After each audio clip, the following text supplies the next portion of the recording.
Evening all, international break blues and all that, although secretly I actually quite enjoy the break. But fortunately, we've got some lovely guests tonight. Well, actually, a guest and our good friend, Andy. How are you, Andy?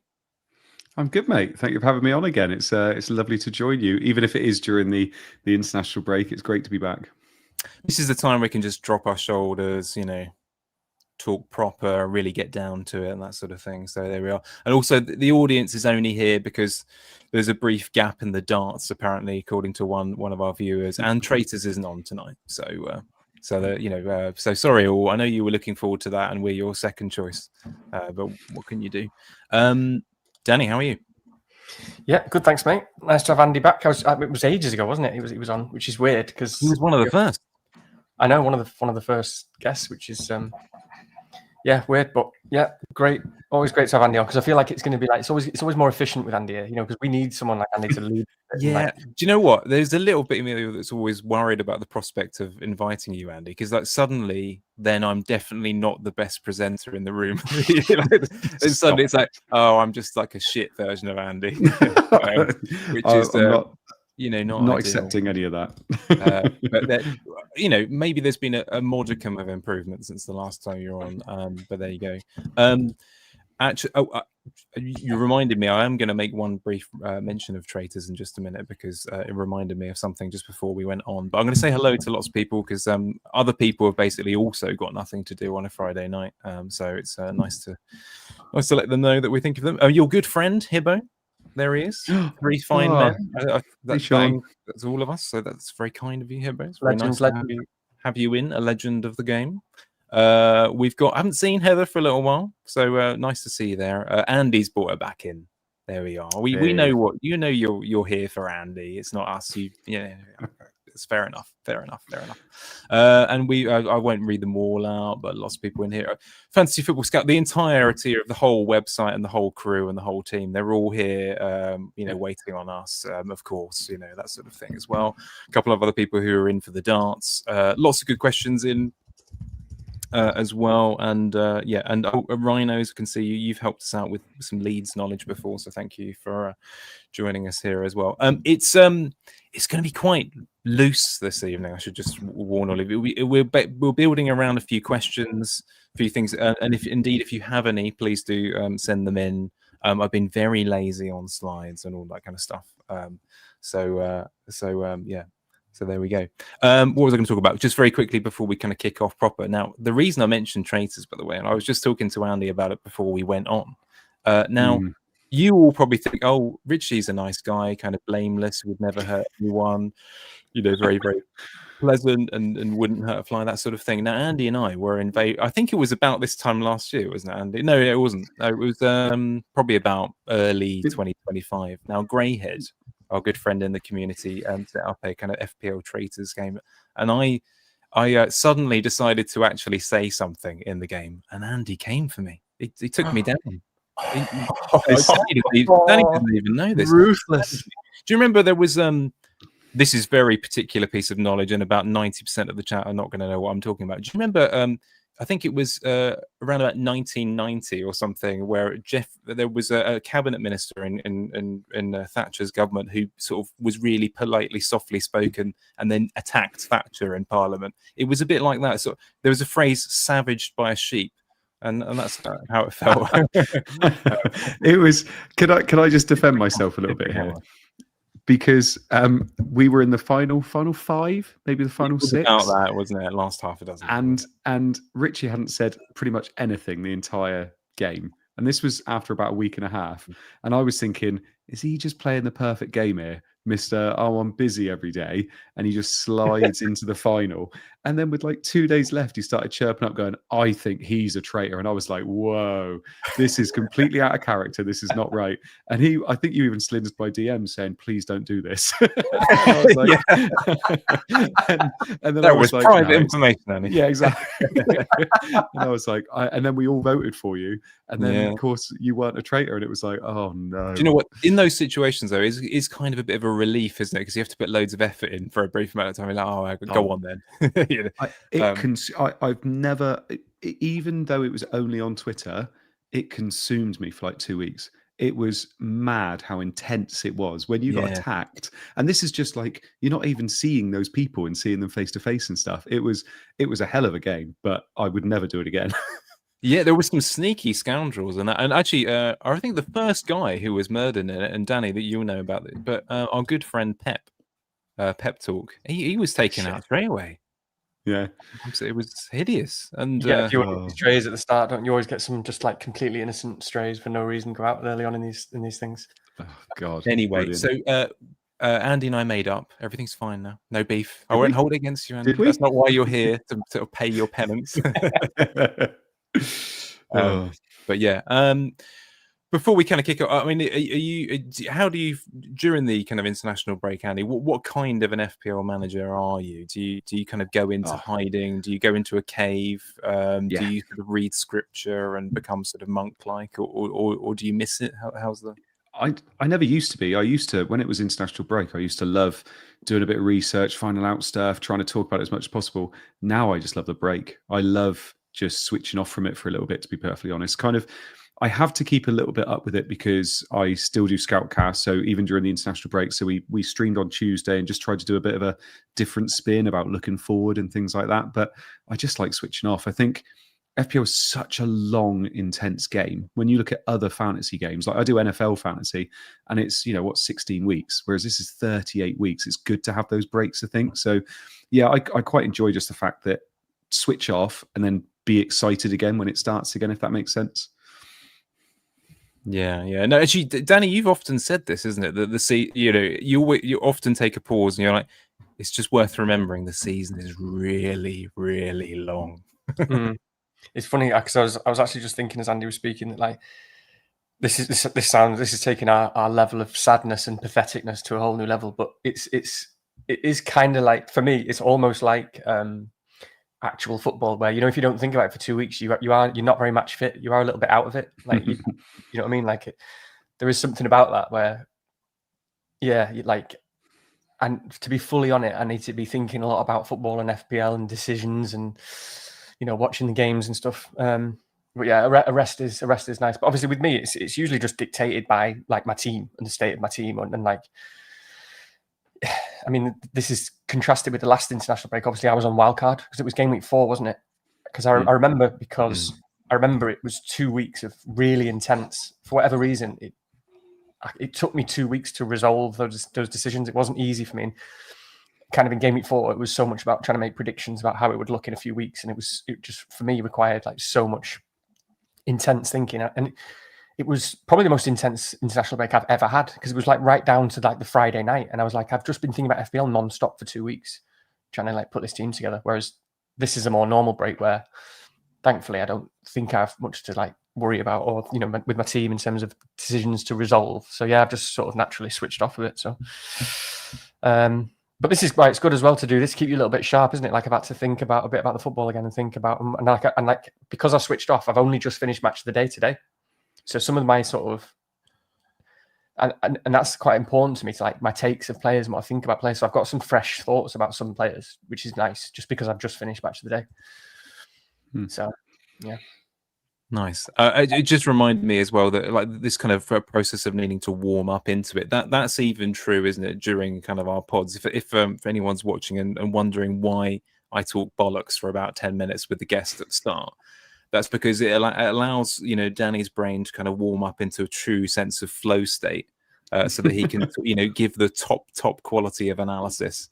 So my role here is basically to fluff him, if that isn't such too an unusual word. Probably going to get some comments in the chat now. But no, yeah, I mean, well, obviously none of that's true. Apart from the warming up bit is true, but it was funny, wasn't it? Because I went on to FML's like fireside pod about like 3 or 4 weeks ago, which is great, and it was still fine. And I used to like guest on pods more often, I think, and so I was used to it being more intense and just getting straight into it. And I've got so used to Richie just talking for 10 minutes about random stuff, and like Alan just went straight in, and I was like, whoa, I didn't even know what was happening. The first question was like, tell us about how you play FPL, and it was obviously fine, but just totally took me off guard because I'm just not used to it. Nice. Yeah. Before we get into the thick of it, I feel like I have to tackle this, Andy. I think Andy knows what I'm going to say. I know what you're going. Yeah. There's some. So I'm just going to pull out a couple of comments from the chat. Actually, one or two just before that. Andy Mac, where do I subscribe? Find them buttons, Andy, and share them as wildly as you can. And also the notification button. You know that as well. You could do all that. Please do.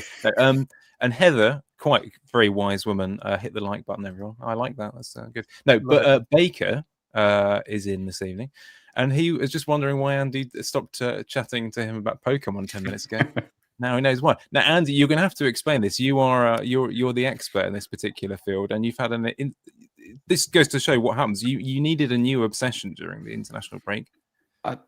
I don't know what he's talking about. I'm a grown man. Of course, I don't play Pokemon. No, I'm I'm an avid collector. I felt it was about a year and a half ago, 2 years ago, where my life took a bit of a turn, and I wanted a bit of a nostalgia. So I used to love Pokemon when I was little, and I thought it'd be quite nice to start collecting them, not realizing that Pokemon was in a bubble, and it is absolutely flying in terms of profit at the moment. So yeah, it's not a good time to join it where it's right at the tip of the bubble. But I've been out today. There's been a new set out today, so I've been running around town trying to buy packs and things. But it's good fun. Yeah, I love it. But no, I love Baker. it. Baker found he bought one pack for his son about 6-7 months ago, and he pulled a card out and he went, "Oh, let me just check whether that card's worth anything." He sent it to me, and I was like, "Yeah, that's about £100 card."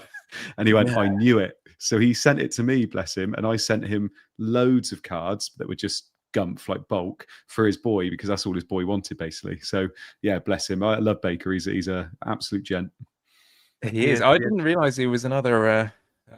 I didn't, and you know what? I'm really jealous now. I'm also sort of really happy that you've only just started doing it, because you just think you can't do it, you can't start now, or you're too old, or you've missed it. So I love the fact that you did just start it, because I love things like that, and I used to I used to play Warhammer 40,000, and I used to have Pokemon Goes and the Pogs and all, and I used to love all that stuff, and I still do, kind of thing. But I'd love to get into that. But I just want to say quickly, because you stumble across these random videos on like TikTok or whatever, and you've probably seen loads of this, but you get these videos where there's guys who like collect Pokemon and stuff, and I don't know how they go about knowing that someone's about to like clear their house or something.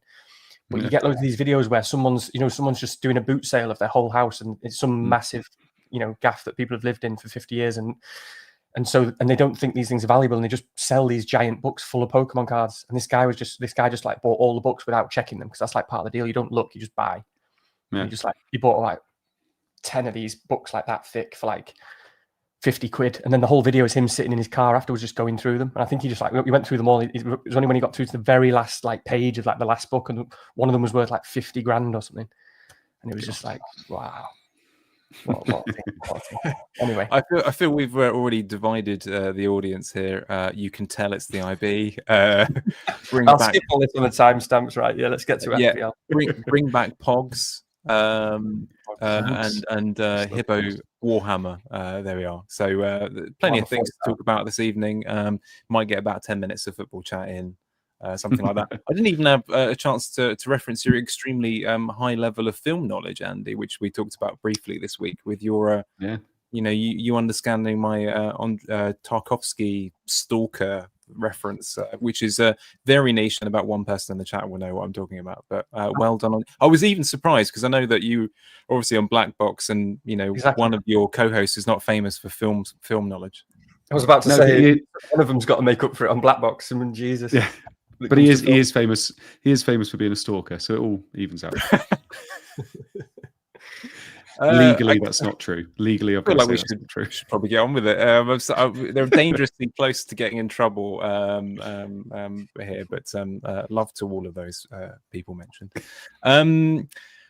Okay, so just to be a bit clear, there's a couple of things that we're not going to do tonight. Danny and I are probably not going to talk too much about our own teams. We'll have a quick look at Andy's situation, because obviously he's our guest, and we won't necessarily look at the fixtures too carefully, anything like that. We'll just cover it in a hopefully shorter pod next week, but we'll see how that all kind of holds up. But it's very kind of question based tonight. So if you have something that you particularly want to ask, I might be able to fit it on our list. I've had some sent in, and we're just going to talk around these things. And there's going to be a bit of badge chat as well there. We're famous for it. We're very lazy. We just have the badges of all the 20 teams, and we just talk about whatever we like.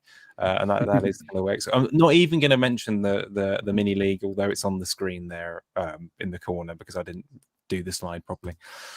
And that sort of thing. But yeah, some questions that we'll go through in a minute. As you can see, those are the ones I've listed up, but I'll talk them through in a bit. But yeah, that's kind of how we're going to do things. So if you do want anything, please do chuck it in the chat, and I'll get around to it. So I'm going to start, if I can, kind of the first one here is just a little bit of a reflection question, as it were. Some of them we can skip over, but I think we'll start with this one.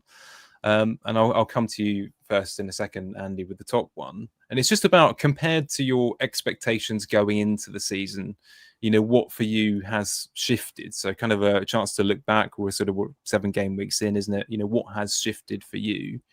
And has your play style caught up with it? Has it changed at all?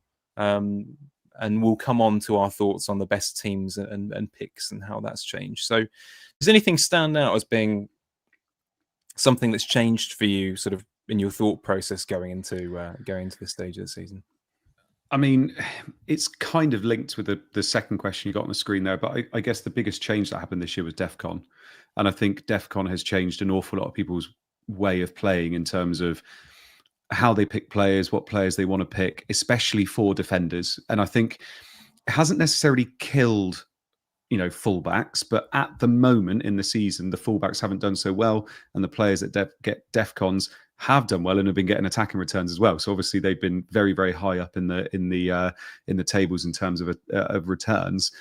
I do think it's changed the way people have maybe built their squads, thinking that these 4.55 million defenders are kind of like gold dust to put in your team and keep in your team for a very long time. So obviously that frees up your transfers elsewhere, and it's also, there's a lot more talk now, which it does kind of come up every couple of years, but it's come up more now, but in a different way, of people thinking about playing 4 or 5 at the back a little bit more. So rather than having that cheap midfielder or that cheap striker they can play, they're thinking, could I play 4 or 5 at the back? And it used to be, could I play 4 at the back because there's Trent, there's Robbo, there's Mendy, there's Alonso, there's, all those premium defenders. Now we're thinking, can I play Mukiele, Van der Ven, Anderson and Senesi every week? And so I think that's changed things. It's changed the way people have thought about playing defenders in tough fixtures as well, because if their floor is 3 to 4 points when playing a tough opposition means you're going to be getting more defensive actions, then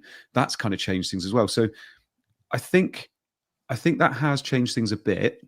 The only thing I would say is, though, with only 6-7 weeks we've played, I feel like in a way we're seeing, yes, DEF CON boys have been the answer so far, but if this was 6 or 7 weeks in the middle of the season, would we be making such a big deal out of it, if that makes sense? So for instance, Munoz got a goal this week, and all of a sudden people are like, God, you're idiots for not owning Munoz. And I'm just wondering whether some of those attacking fullbacks that do also get a bit of DEF CON, they could be the real answer, but obviously DEF CON boys have killed it so far. So I think that's probably the thing you've had to think about more than anything this year so far. But it'd be interesting to see if that carries on through the entire season, if that makes sense. We need more data, basically. Yeah, no, I think that's a very kind of wise way of looking at it, because actually I was just thinking whilst you were saying that, is that actually when you take out the kind of DEF CON element and the conversation, we'll come on to that kind of question below later on about Maverick managers and that sort of thing later as a separate point. But in some ways, other things are actually a little bit closer to expectation than we probably think they are. Aside from DEF CON, for example, I was just thinking, actually, if you take out the defense and the addition of the impact that made, certain things, for example, that have probably just come into our field of vision, like how strong Arsenal's squad is, like how strong their defense and their numbers has proven to be, and that's kind of come back, like how good we know Saka is, but just had sort of forgotten about it. A lot of those things are actually, we did know about them. They've been sort of buried under a pile of kind of DEF CON rubble, so to speak, or something like that. They've sort of taken out of our vision or our view for a little minute or two. So it's interesting you've picked out that, because in a sense, I wonder whether that has distracted us, in a sense, from being able to play well in other areas of the game. But perhaps that's a thought for a moment or two. Danny, did you want to pick up on that, or did you want to sort of introduce anything new in terms of your changes of expectations against going into the season? Oh, I don't even know where to start. It's such a sort of interesting and fascinating one right now because, I mean, I don't think my play style has changed. Is sort of an answer straight away to like one of the questions. However, like I think I've become like maybe I haven't really thought about this, but I don't know. I think I've probably become like a more adaptable and flexible manager in the last few years. I don't know. Maybe that's something I've sort of consciously tried to do because I always talk about playing what's in front of you a lot these days, a little bit, because it's just I don't know. It's just such a difficult game now, and everyone's so engaged, and things can be so costly. And I mean, we'll come back to it, but I'm thinking about Rhino's question now in the chat about like Salah, and I just expect him to come back good, which of course, yeah, he probably will. It's Salah sort of thing, but that's quite a big bet to make about something we don't really know. And I don't know. So like, I probably should. I mean, so what I'm sort of saying is, it's weird this season because I think loads has sort of changed. Loads sort of has changed in football as well as we've got the DEFCONs that have changed. But there seems to be so much to have to adapt to right now this season. I mean, the biggest thing, obviously, Baker and Above Average and Adam and Royce did a great pod this week, didn't they? And talked a lot about the set pieces and what we're seeing. What we've all talked about the last few weeks in terms of how many set piece goals we've seen and the long throw-ins and what implications that has. So because I was thinking about DEFCON and defenders. And that's been quite a sort of fundamental change, but we know it and we see it and we can feel it and we can measure it. But actually, when I look at my defence and I think about the sort of centre-backs, I'm thinking as much about the set pieces and the style of football at the moment and the long throws and stuff like that and the potential goal threat that results from that, from potentially like big centre-backs like Lacroix or any of these guys that I've got in, or Gabriel and so on. And actually, they're potentially their goal threat's just gone up, and there's other avenues as well as just DEFCONs with these guys. So I don't know, like this season is so much like Man City all of a sudden. Like it's so hard to read Man City. Like what are they? Suddenly they're just Haaland. They're less of an attacking sort of beast. They're kind of a bit more defensive. They've got a brilliant keeper. We don't really know what they are outside Haaland. Liverpool they've gone from being the champions and clearly the best to being a bit all over the place at the moment. And I know we're only 6-7 weeks in, whatever week we're in. So there's so much has sort of changed. I don't know. It feels like there's loads to adapt to, and almost like DEFCON to me just feels like it's. I don't mind it too much because again, we talked last week about how many midfielders there are to choose from now. For example, and how many forwards. And maybe that's just kind of luck in terms of the game and the options that are available. I don't know actually. I don't know why that is, and maybe maybe in another season, DEFCON could have killed it a bit more because fundamentally with DEFCON, I said it before the season started, and I think it's true now. I don't think it's changed all that much. Apart from it's given more information to statistics, to models, to predicted points, because we know how points can be scored more, which naturally narrows the field a bit with defenders. So, the field of defenders has narrowed a little bit, I think. Is that fair to say? Probably. But with everyone else, it feels pretty open and pretty fun. And there's so much to try to read and predict, and there's so much of just playing what's in front of you at the moment. So I just think right now, it just feels sort of almost scary, but fun in a sense. I don't know. Yeah, I have to say, there's quite acceptably, because I agree with them, a lot of reverie for the pod earlier this week by Above Average, and looking at the kind of set places, and there was a lot of mention of the phrase "big lads," which I'm always a huge fan of. Andy, you might not be aware of this, but I keep going off during most pods in wanting to pick the tall players. So really, it makes a lot of sense that I just have a squad full of anyone who's sort of at least 6'5". That would be the ideal. Bigger, taller, that means better. I remember I went to uni with a guy who was a really giant kind of rugby player, and he believed that the world should be run by the tallest people. So it's a slight diversion there, but maybe the FPL is exactly the same.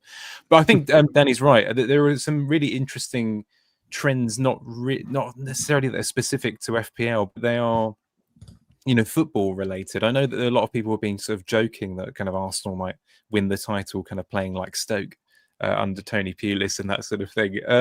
But you do see the impact of set pieces being surprising, because we often go into game week 1 thinking, and our wild cards. And did you do wild card for around about 6, something like that? Yes, 6, yeah. So, I think Danny, game week 4, I was 6 as well. And of course, you do almost hyper concentrate, don't you, on penalty takers. Yeah. And I think, in a sense, not that we've been burned by that, but it's actually other set pieces have been, in a sense, perhaps moved up the pecking order a little bit in comparison to penalties and the less boners and that sort of thing. And people interested in picking, say, a Declan Rice, who otherwise wouldn't have really come into many conversations, but he's taken the most corners in the Premier League this season, or whatever it was that was mentioned in that above average earlier this week. So that is a really interesting phenomenon, the sort of the big lads phenomenon that's taken over this season as well. And I mean, actually, you talked about it last week, didn't you, Danny? The impact of long throws. And I know your dad was a big fan of long throws and couldn't understand why they weren't more a thing. Yeah, it's hilarious, isn't it? And it's absolutely fascinating. I mean, what's gone on this season? It's like was there some kind of memo sent round? Who's the messenger here? Because we've gone from nothing to every single team basically having a long throw specialist in pre-season. It was some kind of paper released. I mean, it's weird, isn't it? That it's all happened at once. But it's so fascinating in football. Like we talked about last time, that we just the way it evolves and we move from one thing to another. Everyone's decided, right? It's sort of like there's been a decision, right? We've conquered the game now, and what we understand of how we can play in the actual on the pitch and non-pen XG. And now we need to focus. And it's the season of the set piece and the long throw. I mean, the long throw, I guess we'll talk about it with certain picks, but it's going to be. It's just so interesting, isn't it? It's just so much harder to defend than a corner. I think a good long throw, and it always has been. My dad's always said that, and it's true. And it's the trajectory and the consistency of the target, and it's much easier to nod, flick on a long throw, and flick ons are so virtually impossible to defend against. I mean, the number of big chances we're seeing from these things. So yeah, maybe we'll come back to big throws, but I just want to say before, because you mentioned penalties, I really like the change about penalties. It didn't seem that significant before the season in terms of bonus. But we can see how much it is significant. It's far less annoying now, isn't it? And brutal. Like if somebody gets a penalty, I mean, Saka got one, didn't he? I suppose, and I think he got no bonus still. Was it on the weekend? Did he get 8 points? I'm not even sure. I think he did. I think he got no bonus. And it's kind of right now. It's kind of what it should be. Okay, you can deal with someone getting 4 points or even 5 points for a penalty because they're a penalty taker, but it's much harder for it now to be a big 9-pointer last minute or an 11 or 10-pointer in Saka's case of what it could be. But it could still be, you can get potentially really good players who've got really good bonus baseline. Someone like Bruno Fernandes or João Pedro could get a penalty and it would take them to full bonus. And it kind of rewards the fact that they've already got a high baseline and they've got, they're doing other stuff on the pitch. So I do really like the penalty change. And the last thing I want to say before I forget, again, we're shifting between different topics, but again, in terms of our overall kind of meta and what you just said, I think, Andy, about the 4 or 5 at the back that a lot of people have talked about, I still don't buy it. And I never really have. And I don't think it's changed the game enough for me. I think for me, because although it can be good for sure, and it could work out really well, and I just think you're not going to win FPL with 4 or 5 at the back. Yep. I think, the big thing was like Walsh's team, wasn't it, a few weeks ago on the wire, and he took it to the extreme and he's gone 5 at the back, and it could still be good. I'm still not convinced that it's the right thing to do in terms of potential. And I sort of, I said to Alan, my opinion on that, one of my opinions was like, what happens when you miss these streaky midfielders who can just get ridiculous. I mean, at the end of the day, we've still got Semenyo's getting 18 pointers, people like Semenyo, that get these ridiculous hauls that defenders still won't really do, apart from Timber getting his 24-pointer. So it's nothing still hasn't changed enough for me. It's early days, and we might not know enough just how overpowered. I mean, I do think that defenders are probably more powerful than maybe we fully appreciate yet, and I think maybe they're still underappreciated to an extent. But I'm still not sure that means you should change formation, if you know what I mean. I still think it's about kind of rotating those guys, unless it's a Gabriel. So yeah, I mean, if we could just briefly on that, because Andy, for your benefit, we've had Alan on from FML FPL a few times, and for example, his kind of I don't know whether exactly he's playing 5 at the back, but his 5 at the back is very different to, say, Walsh's 5 at the back from the same pod. So he's got 3 rotating 4.0s, for example, and that's what, making use of that value potentially allows you that extra premium elsewhere, or may allow him to get Isak where other people can only get to Gyökeres or something like that. And that's kind of where that benefit kind of kicks in. So I think that's so, whilst it is viable, I agree with you, Dan. It's more about how you kind of utilize those strengths in your back 5. And actually, there are some really good options that are dirt cheap. And it often surprises me that people do pick their structures and have no 4.0s, etc. It always kind of scares me because it leaves you so inflexible. So if you can make use of it always surprises me not to. The kind of the one I was going to go into next, if you like, unless you wanted to carry on with that, is actually there's been a lot of comments in the chat about one particular team, and I think this for me is probably one of the big expectation shifts so far this season is what to do about a problem like Liverpool, because going into, I would hitting game week, what is it, 7 or almost 8, and not being that interested in any of them is quite an odd position to be in, doesn't it? Because over the summer we were probably so obsessed with the idea that how do we extract the best quality from Liverpool? They're obviously the best team with the most amount of talent and that sort of thing.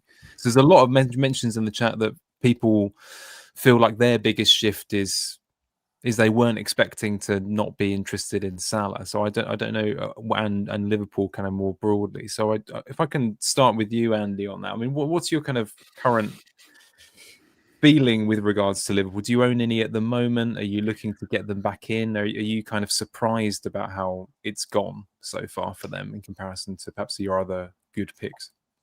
I mean, it's interesting actually, because obviously, start of the season with Salah, came off an absolute record-breaking season, and I think people weren't sure what to expect with the City signings. There was a bit of flux and things like that in their team, bought a few players in. Obviously, Liverpool did the same as well. But I think with the fixtures that were there, obviously it was there to attack with Liverpool. I started with Salah and I started with Wirtz as well. Obviously, neither of those really did that well. Salah, there were a few little signs, weren't there? Because he scored late in the day in the first game, scored a penalty against Burnley, wasn't it, as well? So it was, the returns were what you'd expect from, owning a 90-minute man that's on penalties, obviously. But there were a few little signs that maybe it wasn't quite right with how they were playing, with obviously trying to integrate Wirtz in there, with Ekitike in there and Isak kind of trying to get himself fit and trying to get in there as well. The thing that I think is tough with Salah at the moment is sometimes he doesn't return, but the stats are always there, whereas the stats have been poor this year as well. So if you look at kind of what he's doing on a per 90 basis in terms of, shots and XG and things like that, it's the lowest we've seen it in so long. And I think when you're paying as much as you're paying for him, it's a really tough ask when you say want to wildcard, which a lot of people have done in the last kind of 2 or 3 weeks. It's really hard to keep him. The only thing that is a kind of counterpoint to that, and we spoke about this a little bit on Tuesday, is that you look at the fixtures, you're going to be wanting to own some kind of Liverpool player in the next, up until game week 16 when Salah goes. And if you don't own Salah, who the hell do you own from Liverpool? Because you're not going Wirtz. Isak at the moment we're expecting him to play, but obviously Ekitike's there and he's done great as well. So it's a tough ask at the moment to go for Isak. Gakpo, you could go for, but obviously there's rotation there potentially as well. You don't go Wirtz. So who the hell do you pick instead? But if you look at their fixtures, Man United at home, Villa at home, Forest at home, West Ham, Sunderland, Leeds, Brighton, all before game week 16 when Salah goes off, I think there's an awful lot of people that could potentially wildcard now. And if I was on wildcard now, I'd be thinking, could I sneak both in? And do I like a Salah Haaland draft? Because Salah is a differential. If he does get back to any kind of form that we were seeing from last year, is great. But I'm rather skeptical as to whether they can get him back to what they want him to be at the moment. But we've seen it. He is probably the best FPL asset we've ever had. So obviously it's still there, but maybe this is just the decline that we're starting to see. It's very, very hard to put him and Haaland in, and we have to have Haaland in. So what do we do? Because I'd love to hear your guys' opinions as to, if you don't go Salah, one, do you go Salah? And if you don't go Salah, who else do you own from Liverpool in this run? Because, like I said, up to 16, that is a supreme run. Well, just before, because I'm sure Danny has got a much more measured answer than me on this, but I was having a look the other day. Now, everyone does this. I know that they do. It's just normal human kind of behavior. After last week, I had an absolute, well, I didn't have a shocker, but I had a bench boost with 8 points, which was, by the way, 2 points better than the one last year. But an absolute nightmare with that. And you do the thing, don't you? Oh, I want to rip it up. I want to change everything. I want to move things around. I want to move that player to so on and so forth. And particularly, a lot of people were a bit upset, weren't they, with Gyökeres? I think it was probably one such player who people were getting a bit angsty about after last game week. And I immediately thought, well, okay, yeah, sure. If you do the kind of rip up and you change things around and you restructure and you decide to move him to Saka or something like this, then are you going to necessarily want to move that around later on to get rid of him to Salah? Or are you going to be able to find the room to move him if you want perhaps Isak as that kind of level of expensive player? So that's quite an interesting dilemma that people are going to have a little bit down the line, is like, are they going to be willing to kind of make that shift? And is doing something now going to damage that decision a bit later on? So that could be quite an interesting one to look at there as well. I will note on their defence in a minute, but I'll go to Danny first. Your thoughts on the Liverpool conundrum? Yeah, I mean, first of all, kind of linked to the writing in the middle of the screen there. Like, I think at the moment, rather than DEFCON having killed engaged managers who want to play Maverick play, I don't agree with that at the moment because of all the midfielders and strikers on show. What, if anything, kills any kind of Maverick play at the moment is not DEFCON, it's Haaland. Haaland is the one who's so stand out the best pick, as we know, that you just kind of have to have him, and you have to captain him at the moment. And I've got friends who've sort of maybe backed Salah the last couple of weeks. I know our friend Benji, friend of the pod, he backed Salah, and someone else, by the way, he asked me if he should captain Semenyo on Friday, and I was like, no, I wouldn't do that. And then he captained someone else instead, and he didn't captain Semenyo. Sorry, Benji, but that's why I hate being asked sometimes. Haaland is the one at the moment who's killing that, because the biggest Maverick play you can play is with captaincy. First of all, straight off the bat. And that, Haaland is a big chunk of money there in Haaland. So in my opinion, to simplify it, you kind of have to own Haaland, okay? So if we acknowledge that you have to own Haaland and he's 14.5 million, even more than Salah now, the question of Salah is simply a question of, do you have Salah with Haaland? Yeah, okay, some people might want to go full Maverick and just have Salah and make a full bet. That's fine. Do what you want. You can make huge gains on that. That's fine. But in terms of me and explaining my approach and how I view it, it would be silly not to own Haaland at the moment. And so you've got to have Salah with it if you want to do it. So I think people who've either got Salah or are going to Salah are going to be held hostage to some extent, because how do you sell Salah in the next few weeks with those fixtures? I mean, the closer we get to this run of fixtures, whenever it starts, does it get ridiculous from like game week 12 or something? I don't know. But, how do you sell Salah at that point? And, you've got to be really conscious about what bet it is you want to make, what decision you want to make there, because again, for me, still, there isn't value in just owning both. The value isn't there isn't value in just having Haaland and Salah in the team. They're too expensive, because the value in those players, those 14.5 million players, comes from captaincy, and virtually from captaincy alone, because 14.5 million can get you two very, very good players. Your team can be very strong. There's loads of really good picks in the game right now who are 7 million, 8 million, 9 million. Gyökeres, Saka, Bruno Fernandes, Semenyo, Salah. I could go on and on and on about really good picks here, were solid, reliable picks, the DEFCON picks, guys who are on penalties. When you spread that across your team, you're talking about a lot of points. So the value in Salah or Haaland comes only from captaincy. So if you're having both, you're already making a very big bet somewhere along the line, either because you think both of them are going to get shitloads of points, or because you're planning to switch captaincy, or to captain Salah more often because no one owns him, which, don't get me wrong, there's a big opportunity there to get a lot of points from Salah.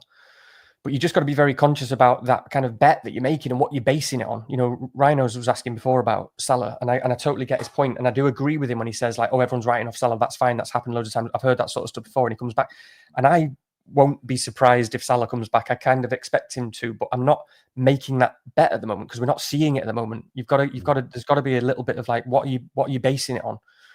You know, I fully expected Watkins to score in game week 4 and 5, and you still sold him. You know, that was really difficult because, do you know what I mean? I sold him on wildcard because it was like, what am I backing here? But you said it yourself, Rich. You know, the only evidence we've got is that Villa are not doing it at the moment.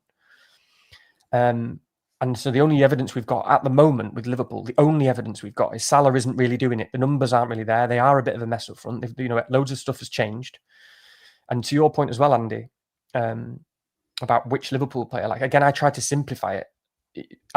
Yes, they've got great fixtures. I'd love it if there were a piece that I could have.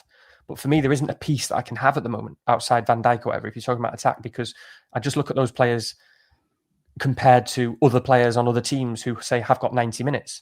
Like even Isak, he should be amazing, but they've got Europe and they've got another 70 or 80, 90 million pound player, whatever he was, like Ekitike, who looks really good every time he plays. And so I'm not really interested even in Isak at 10 million if we're talking 60, 70 minutes, or we're talking could be benched at any moment. Yeah. Same goes for kind of all of their attackers. So to simplify it, I look at Liverpool and say right now the only option is Salah, but he's 14.5 million and I'm not going to captain him. So if I'm not going to captain him, there's better value in just in getting, you know, not having him and spreading the money around. If you are going to captain him, fine, you know, go all in. You probably still need to own Haaland alongside it to kind of get some of his points. So it is fascinating at the moment because I think there are some people being held hostage either because they already have Salah or because they're planning to wildcard into it and they've planned that all season to get to wildcard in game week 12, or because they already own Salah. You know, and that is really difficult. What do you do there? Whereas some of us who've already wildcarded, we've got rid of that emotional baggage and the want and the bet of things that we don't necessarily know are going to happen or not. And we're kind of already on a much safer structure, theoretically, with Haaland and a load of good picks. So, I mean, actually, just on kind of a similar related thing with Liverpool picks is this time I was convinced that we would, you know, the conversation that people were having in the background about Timber, I thought would be the conversation we'd have at least about one of the Liverpool fullbacks as well. You know, like, oh, can we perhaps go against kind of DEFCON picks and that sort of thing with the, you know, real attacking prowess of someone like a Frimpong. And now that sounds quite stupid, doesn't it? It doesn't sound like there's anyone having that conversation in the background. Oh, he's going to replace Salah during AFCON. It's going to be incredible, that sort of thing.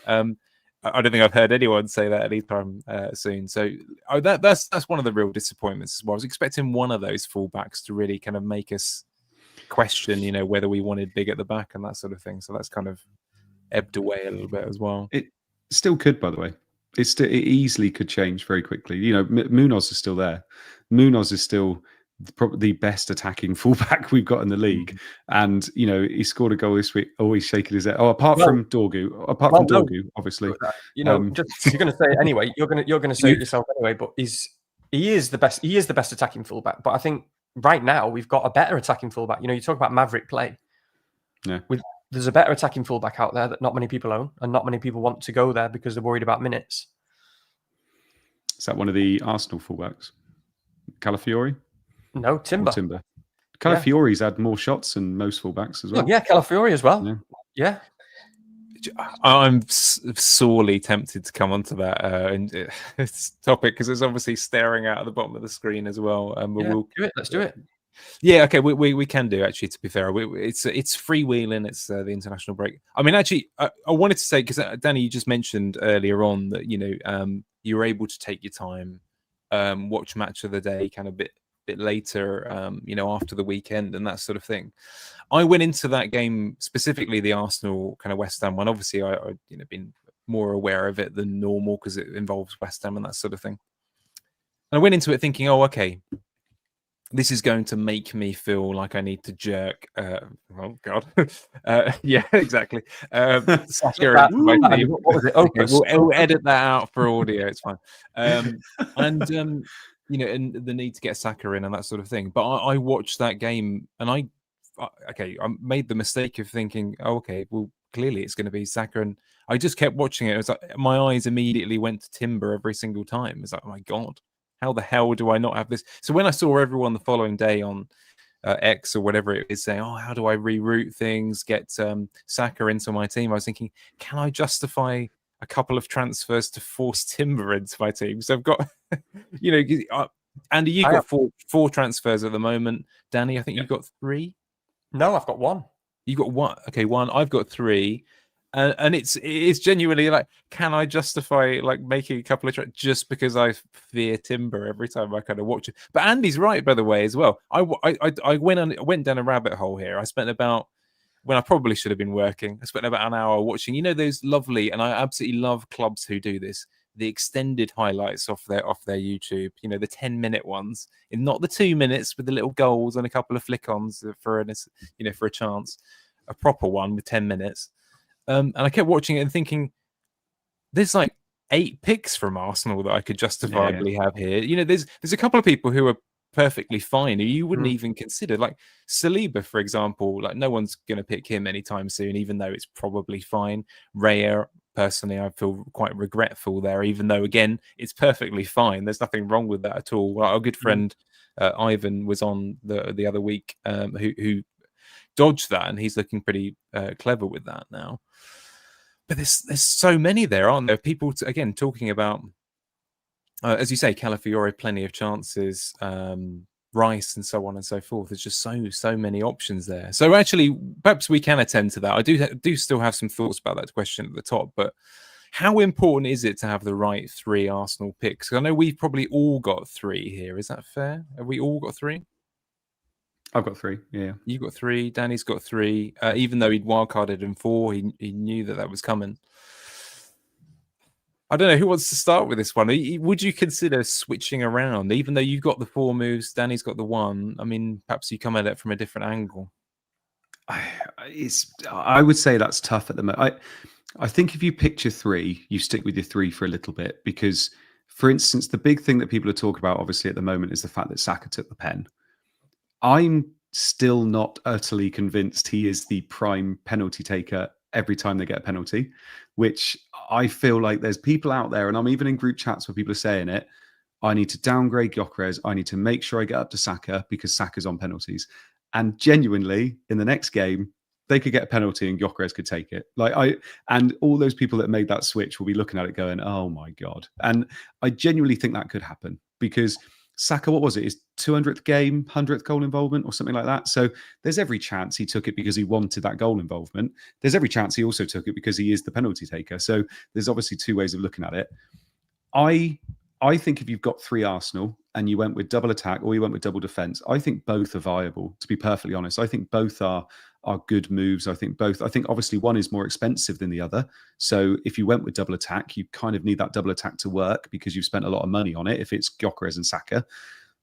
But when I was looking at it and when I was wildcarding, I looked at those fixtures and I looked at the fact that Arsenal have the best defence in the league, and they have done historically for the last 2 years at least. And I look at those fixtures and think, I remember, I can't remember who does them, when you look at the percentage chance of clean sheets every week. And to have a team go above 50% is pretty big. Arsenal, I think 3, 4, 5 times in the next, up until game week 16, have 50% or more.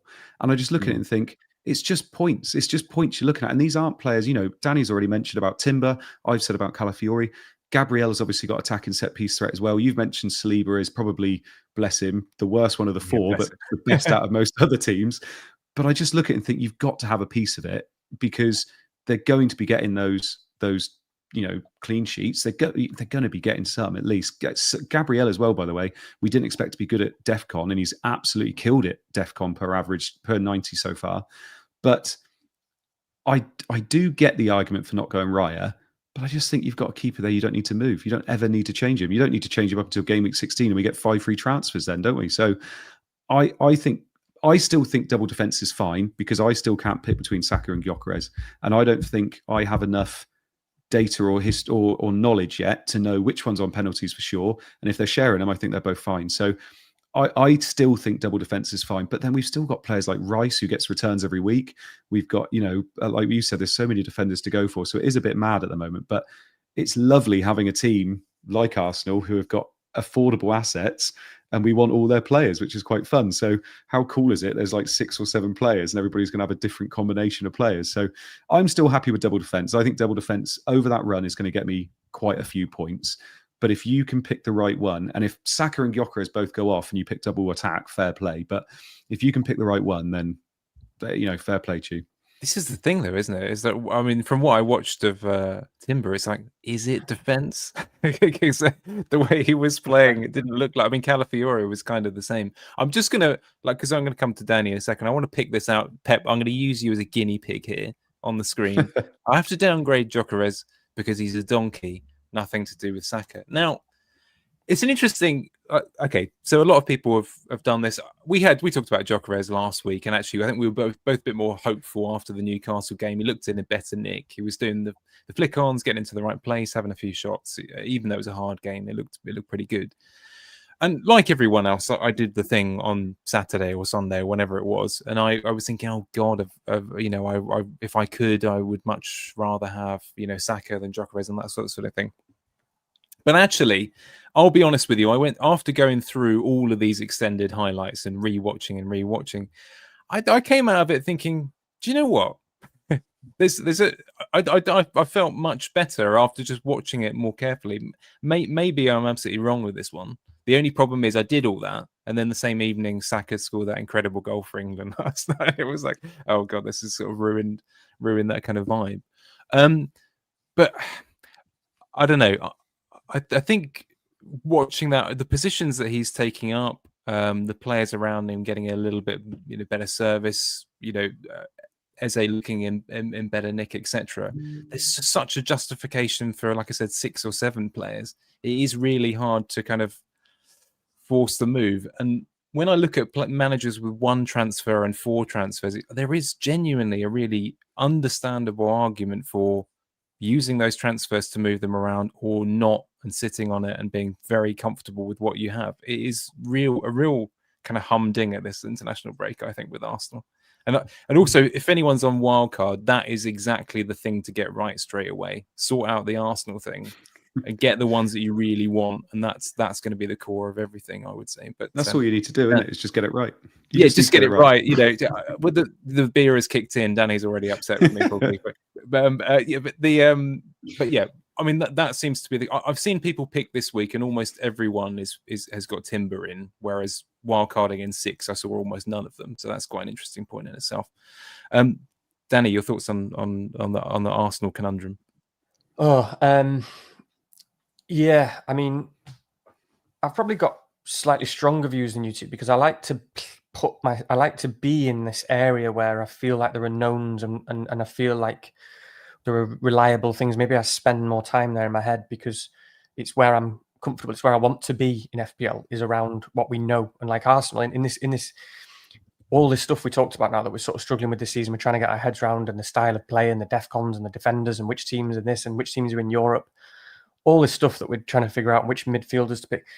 Arsenal is this one big safety net for me in my mind. This giant comfort blanket that I love to be. I love to play FPL in. I love to make my decisions in, because it just feels like there's a lot of knowns there. And I know that's obvious in terms of we know what we get from the team. That's a huge thing, absolutely huge thing.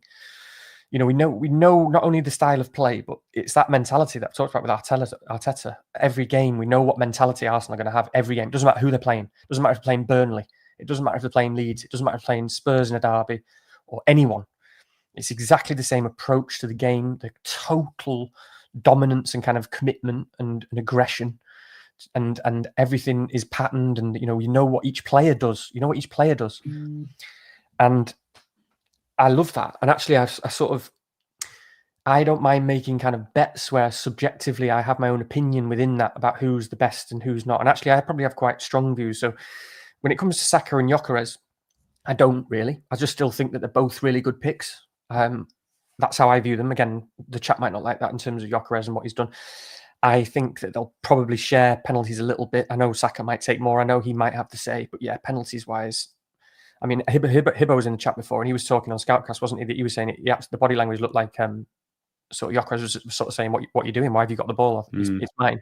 So there are all these different ways of kind of interpreting it. I didn't see that bit, but I did see that Gyökeres wasn't happy.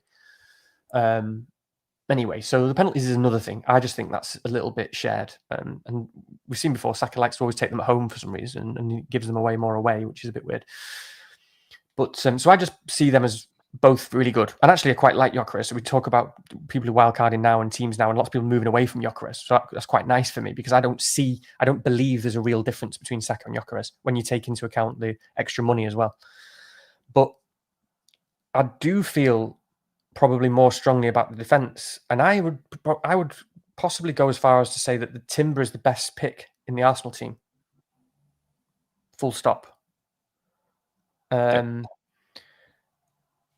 Now, I know there's sort of potential minutes risks, and it is a bit of a weird one, right? Because Ben White is, and I don't want to repeat too much here because I've talked about Timber loads the last few weeks. People are probably thinking, shut up, Danny, we've heard it before. But I mean, it is quite weird because Ben White is brilliant, a fantastic player, whether he's right back or centre back. And even when he played the other week, it was some Mickey Mouse game, and he stood out as being so good. He actually looked really sharp. He's such a professional. So even as he hasn't been playing, he looked really sort of fit.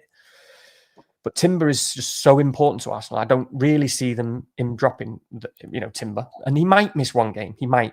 But at the moment, in terms of my subjective opinion, it's just a bet I would be willing to make. As you say, Rich, what I sort of see with Timber is you're getting what is the best thing from Arsenal, which is defence. Because I agree with you, Andy. I'm comfortable double defence. It would without doubt be double defence for me. Again, in terms of structure, I'm not even hesitant about that. I'm not interested in double attack at all, to be honest, because there are other players in, for example, those positions that we'll talk about, people like, I don't know, Walter or João Pedro or whoever you strikers, but also more importantly, obviously Palmer, that could be a few weeks away, but in Saka's position, we're going to talk about Bruno Fernandes, we need to, but there are other players there and there are lots of midfielders. With defence, I just feel more sure, about Arsenal, just week in, week out. And so I would be all over double defence. I don't mind Raya, that I have Raya. I don't mind him. If I was wildcarding this week, I wouldn't have him. Just like the other wildcarders, I would have probably Pope or someone else, and I would definitely have Timber. And it's weird because those sort of transfers that you talked about, Rich, like for example, if you had two transfers, I know it's suboptimal and it's really it is in many ways bad play, and in many ways maybe not, to maybe spend two transfers to change your keeper around and get someone like Timber in, but that really depends this season. I think that's more viable probably than ever before this season. Again, most of us have got 15 players with, good squads, with good players, DEFCON players, cheap defenders, loads of players you can pick. Obviously, we get more transfers now. We've got opportunities to build transfers.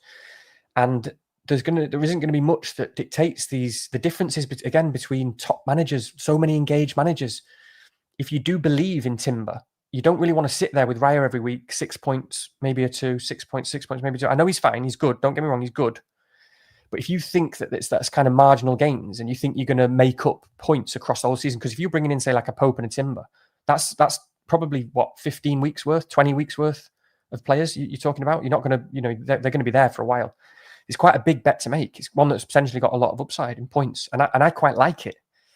I feel more comfortable getting on that pick that I really believe is the right pick. You know what I mean? And, the last thing I'll say on that, again, we talked about with Pope before, but it's the way it's so important. Saves are so important for keepers. I know it's great. Raya's still good because he plays for Arsenal, but he's not as good when you compare him with other Arsenal picks. That's the point with him. And again, the other defenders, with Raya, it's never a comfortable thing, because as good as Arsenal's defense is, you are sitting there just thinking, oh God, I hope Arsenal clean today. I hope they clean today. I hope they clean today. Because if they don't clean, you're not getting anything, really, most of the time. You're getting 2 points. Whereas someone like Pope, you often just leave him there and you don't really, you take what you get, because you sort of, if you do clean, it's probably 7, 8, 9, 10 points. And if you don't clean, it's often 3, 4 even. So I know that's totally suboptimal, and I know that's a bit of a rant, but that's how I feel about Arsenal. I feel so comfortable in that place right now about what they offer and what someone like Timber offers, that I'd be I'm set on double defense, no problem, and I'd be all over Timber. And if I had more transfers, I would make that move.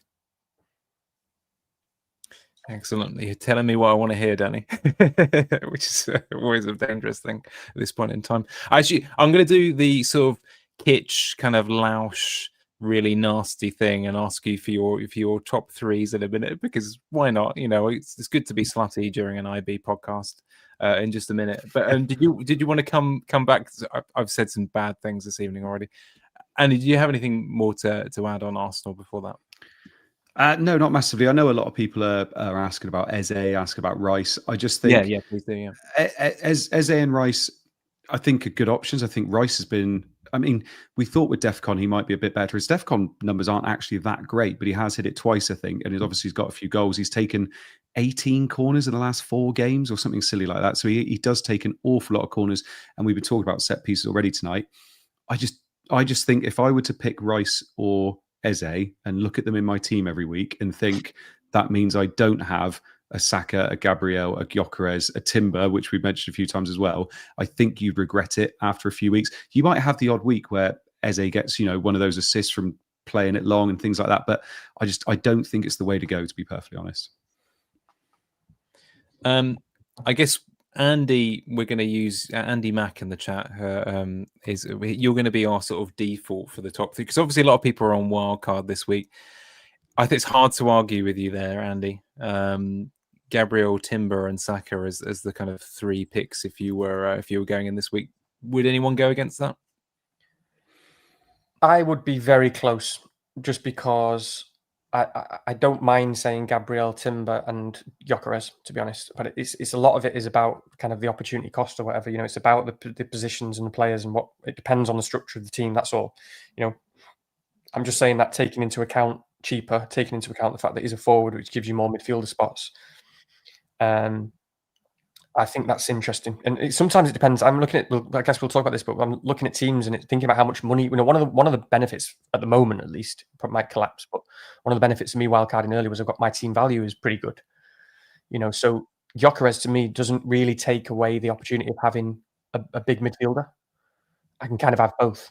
So when I fit all the pieces of the puzzle together, I really like what Gyökeres, for example, offers. Whereas for me, Saka is more structurally kind of restrictive. If you like if you've got Saka, 10 million, big midfielder, that's who you're going with. You've either got Saka or you switch him to Palmer.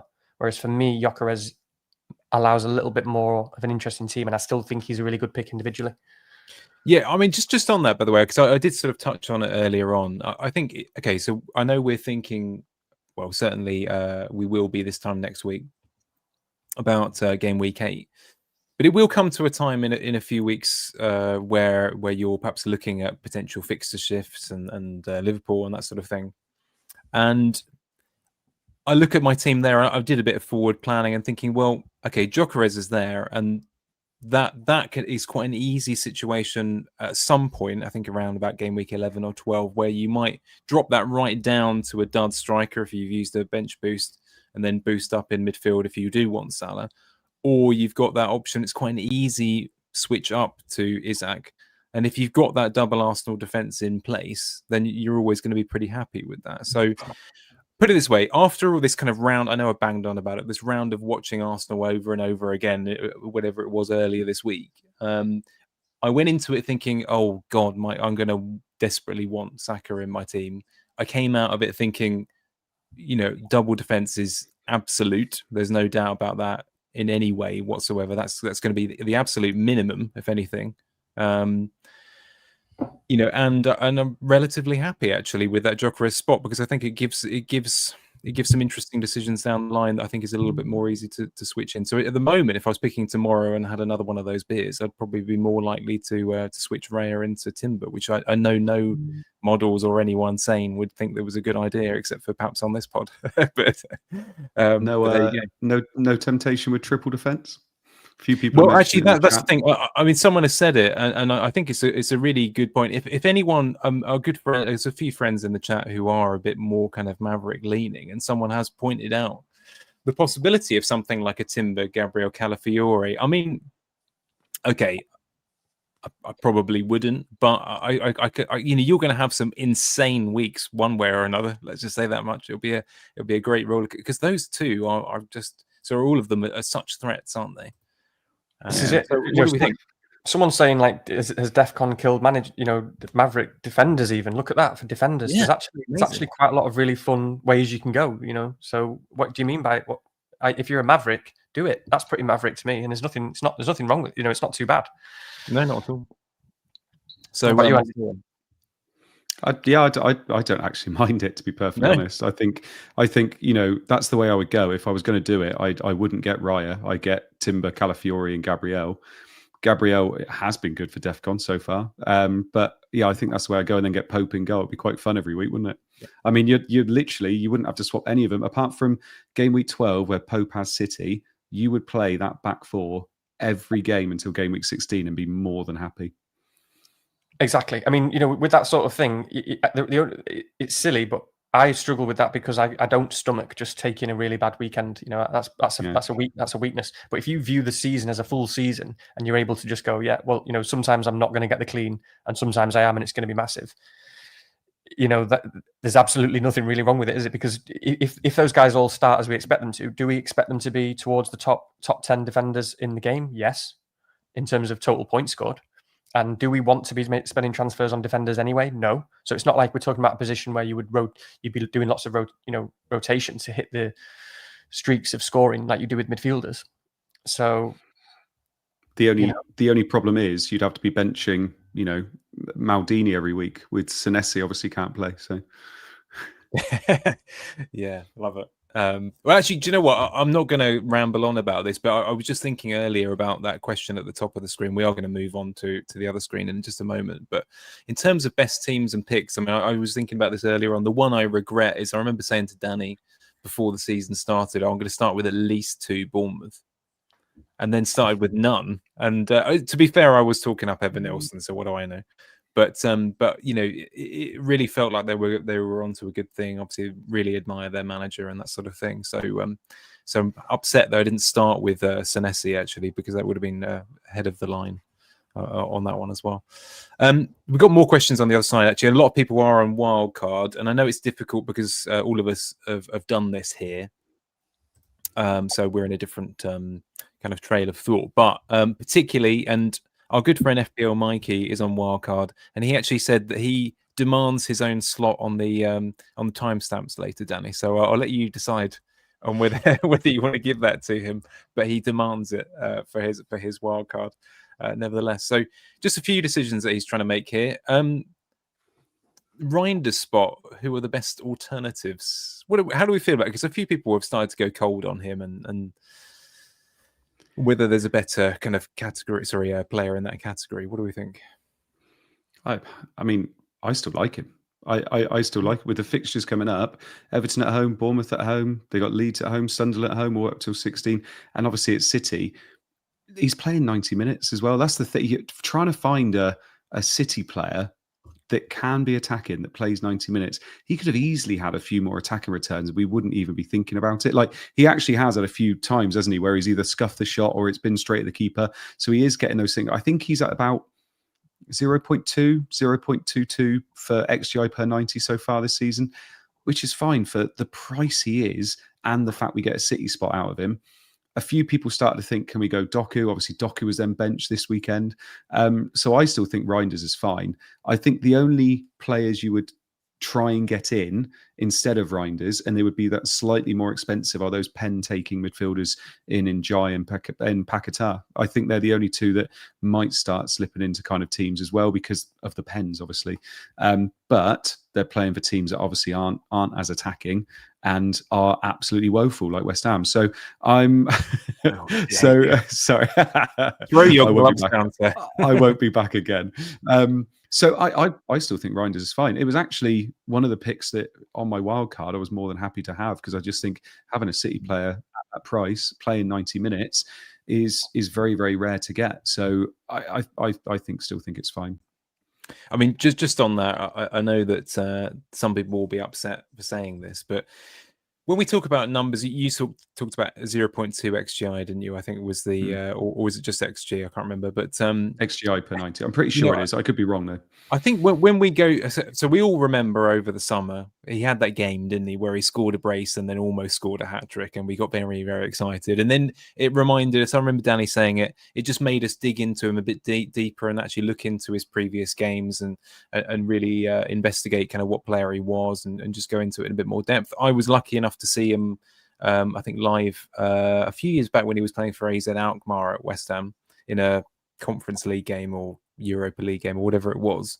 And not all 0.2 XGIs are equal, so to speak. He's a very good player. Some players are really good and, you know, hit and overperform on those kind of numbers, and others don't, you know. It's a bit like people were considering Bowen this week. I'll talk about West Ham in a minute. You know, his finishing is better than some other players. You can't judge them. The same numbers can mean different things for different players. So I do think that's kind of, you know, what you want to think about sometimes, because we are playing in a world now where you have to beat the algorithms. You have to beat some of these, some of the sites that give you the kind of valuable help and assistance. And sometimes doing a move like getting Timber in, the algorithm will hate it, or it might not like keeping a Reijnders with bad numbers. And if you feel confident about it, that can grant you a bit of a win as well. You're fairly confident on Reijnders, if I recall, Danny. What do you think? Yeah, I'm just thinking about it now, really, for the first time in a way, in terms of what I think about Reijnders. Because at first I was just going to say, I thought you were going to come to me, and I was just going to say, you know, it's just Phil Foden, except he stays in and watches Strictly on Saturday nights, like I've said before. And there's some truth to that, but I do think Reijnders is a very good pick. I think he's a very good pick, or a good pick right now, potentially in spite of Pep. And maybe, you know, what Foden has actually got over Reijnders is actually just being used to what Pep wants a little bit more, and then still being able to do what he does well. Because I think with Reijnders, and again, this is just me just purely speculating, probably talking out my ass, but I think the way I see with Reijnders is I think he already was, and Pep already knows that he is like a really good goal scorer. He's a really good box breaker. He can score goals and he can make the difference, kind of thing. Whereas, and so Pep knows that. But Pep wants so many other things constantly. And when you want so much more than that. And when you watch any City game, and anytime there's even a break, I mean, he does it with lots of players, but particularly Reijnders, because don't forget, this is Reijnders' first season under Pep. He's played like 7 or 8 games. It's pretty spectacular that he is playing every game, most of the game, under Pep in his first season. That's already amazing and shows what an intelligent player he is. Because every time you see a break, Pep's in his ear with instructions. This. I want you there. I want you there. Move on, give it, you know. And Reijnders is just like, yeah, okay, yes, boss, yes. You know, so he's constantly like bringing everything back into kind of, it must be so difficult to manage Pep as a player, because he's constantly bringing everything into like back into kind of conscious processing, and you're having to learn stuff on the pitch and think about what you're doing all the time. So it must be such a struggle for Reijnders, because he doesn't really get to do what he's really good at as much anymore, which is just score goals. And that's probably it's kind of why we've probably seen that pattern. In the friendlies, he's scoring 2 or 3 goals a game, like he did in Italy, wherever he was, for fun. Yeah. First game of the season, he gets a goal and an assist. Could have got a brace and an assist, doing kind of what he wants. And with every game that goes on, he's becoming more regimented as Pep's in his ear with his constant instructions. Everything's a system. And that's probably is holding Reijnders back a little bit in terms of what he can be. So it's actually quite a difficult position to be in, because we're all sitting here with a guy who we know is pretty nailed. He did, by the way, come off on 75 in the last game. And that's potentially an issue. What we don't want with someone like this, with so many good midfielders on offer, is if it does start to reduce. I don't think it necessarily will. He was getting lots of 90 minutes before that. Pep obviously loves him because he is such an intelligent player and such a good player. So, but I mean, that's a sort of caveat that if we start to get regular 75s, that I wouldn't, for example, want him on a wild card if he was just getting 75s, because it's that much of a difference now. That's like over 20 minutes, you know, missing out on the game. But yeah, I just think it'd be interesting to see how it develops, because I think, again, we'll probably see Reijnders even miles better next season when he's had a season of this, understanding the constantness of Pep and what he has to do. You know, maybe then he can score more goals, whereas Foden probably is, although he's taken about 7 years to get even where he is now. And I know he's had, personal problems and stuff, so there's reasons for that last season stuff, but Foden is a little bit more naturally able to do the things that Pep wants him to do, probably, while still kind of naturally scoring goals and getting into goal-scoring positions. That's probably how I see it. So I don't think Reijnders is, you know, I wouldn't be like looking to sell him, and especially he's got like Everton at home. We've got some nice fixtures coming up to see what happens. Then they've got some amazing fixtures, haven't they, from I mean, the thing with Reijnders is if you get to game week 12, game week 13, I think it starts with something 13, like Leeds. yeah. 13, is it Leeds at home or something? Yes, yeah. And you know, go onto FPL team and go into the future, because you're going to want players like that. You know, you're going to be terrified if you go into that run of fixtures for Man City and you don't have Reijnders, to be honest. Or, you know, if Foden's still playing every game, then Foden as well. But you will be wanting to make transfers otherwise, won't you? Because we'll all be going into those games with 200% EO Haaland and nothing, and you'd have nothing else. So it is a difficult one. I understand it. It's kind of frustrating because he could have had a lot more points, Reijnders, than he's had recently. He has had chances still. He is still getting good shots off, but they're just kind of a bit few and far between. Actually, I mean, this isn't on the screen, but people are looking at. I mean, actually, Danny, we had a kind of focus on midfield, didn't we, last week? And a few people were getting a bit sniffy about one or two picks that are in a sort of the game week 6 wildcard template, or even from before. So you got Njai with slightly harder fixtures coming up, and Bruno Fernandes, who is a permanent source of frustration to everyone, it seems, most of the time, even though, you know, he's obviously good in his way as well. I mean, are any of those people that you would consider moving on, or do you think it's just that people are looking to find a sort of make weight for Saka, or I don't know? Do you see any of them as genuine sells at the moment? Well, I'll say I missed the start of that. I'll say one thing in terms of the sorry, because I'm just going off in my head thinking about stuff. But you know, you mentioned some people who were potentially letting people down. Are they sells? And you mentioned because Mikey's. I was also thinking about, because Mikey's got these questions here, and he also mentioned something like asked something like, you know, who's potentially going under the radar, or who are interesting picks. And one of the most interesting picks in the game for me right now, and one of the most interesting and exciting picks in the game, especially for me or for someone who wildcarded in, say, game week 4 and maybe game week 6. I've not seen Andy's team, or I can't remember it, but is Bruno Fernandes. You know, you talk about differential picks. I mean, he was 15% EO last week at my rank, or, you know, the sort of typical rank or whatever, 500k, 1 million. I imagine loads of people are selling him now, and I imagine everyone who's wildcarding isn't getting Bruno Fernandes, so his ownership's going to be lower. And I know he's not performed so much, and he's missed some penalties and stuff, but he's, in terms of an exciting pick, you can't get really much more exciting than him, because no one owns him, and he's potentially just an absolute points machine. That's going to be like really interesting to own. I mean, this is a guy he's still Bruno Fernandes. It's 90 minutes. It's still penalties, very likely. It's, you know, we talk about avenues to points, and like we talk about set pieces, and he's on half the corners. I know Bumo's got some set pieces, but a lot of set pieces, corners. He's just got everything. I mean, just think about him, not even as a person or a player. Just think about him as how does somebody produce points? How does somebody, you know, points just come out of Bruno Fernandes? And he has to do really. It's quite surprising for him to come out of a game with no points. The guy just produces points from all angles. And again, we talked about penalties and stuff. It's different for him. His baseline on bonus and stuff is so good. If he gets a return, it's like 2-3 bonus. If he gets a penalty, it isn't a Saka 7 or 8 pointer or someone else. It's a 10 pointer or 11 pointer.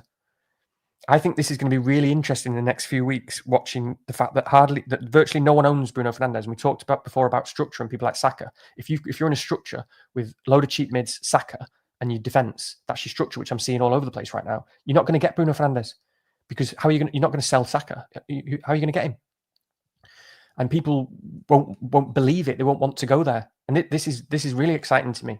A ridiculous pick who's about to go into, after this week, Brighton at home, which is always a nice fixture for attack. They just got completely outplayed by Wolves, by the way, on the weekend. Brighton at home, Forest, Spurs, Everton, Palace, West Ham, Wolves, Bournemouth. For, on paper, just one of the best picks in the game, and no one's going to own him. No one's even wants to talk about it. You guys have just gone silent because you don't even want to talk about him. You don't. Oh no, I would love to talk about him, because I'm thinking of selling him this week. So I'm more than happy to talk about him. Those fixtures don't breed confidence in me at all. Obviously Brighton are historical for playing well against the good teams and terrible against the poor teams. Like you just said, they got outplayed by Wolves. But I'm looking at it and thinking, Liverpool away, don't get me wrong, Liverpool can be shaky at the back, but I'm not expecting obviously anything there.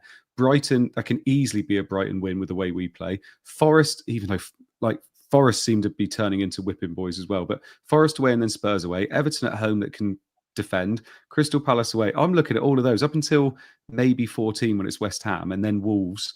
But obviously then it's Bournemouth at home and we don't do very well against Bournemouth either. I'm looking at that run and thinking I'm not that convinced. The only thing I will say about Bruno is XGI is through the roof. Like his XGI is, I think he's second best to Haaland, and that's it this season. But obviously there's 2 missed penalties in there as well. I worry owning someone like Bruno when you could get, because basically I'm looking at it and thinking, do I sell for Enzo? Because Enzo has much better fixtures in the next 5, including Sunderland, Wolves at home, and he's got Burnley as well. He's on penalties while Palmer is out, or that's what we're expecting anyway, because obviously he took the last one with Palmer out because we thought it was going to be Pedro. I did when I captained him, but it was Enzo. And I'm just thinking, if I had to choose between the 2 of them at the moment, and bearing in mind, Hibbo will love this, but I got 4 free transfers, Bruno to Enzo, freeing up a bit of funds, I think I'd be picking Enzo at the moment. No, let's have it out. Let's have it out. It's good because I disagree. No, because I disagree. Remember, I killed Richie in Traitors, all right? Remember yeah, he's absolutely ruthless. This guy, he might look nice. Sheep, get ready to be mauled by sheep. I mean, look, right. I don't disagree with some of the individual fixtures that you're talking about.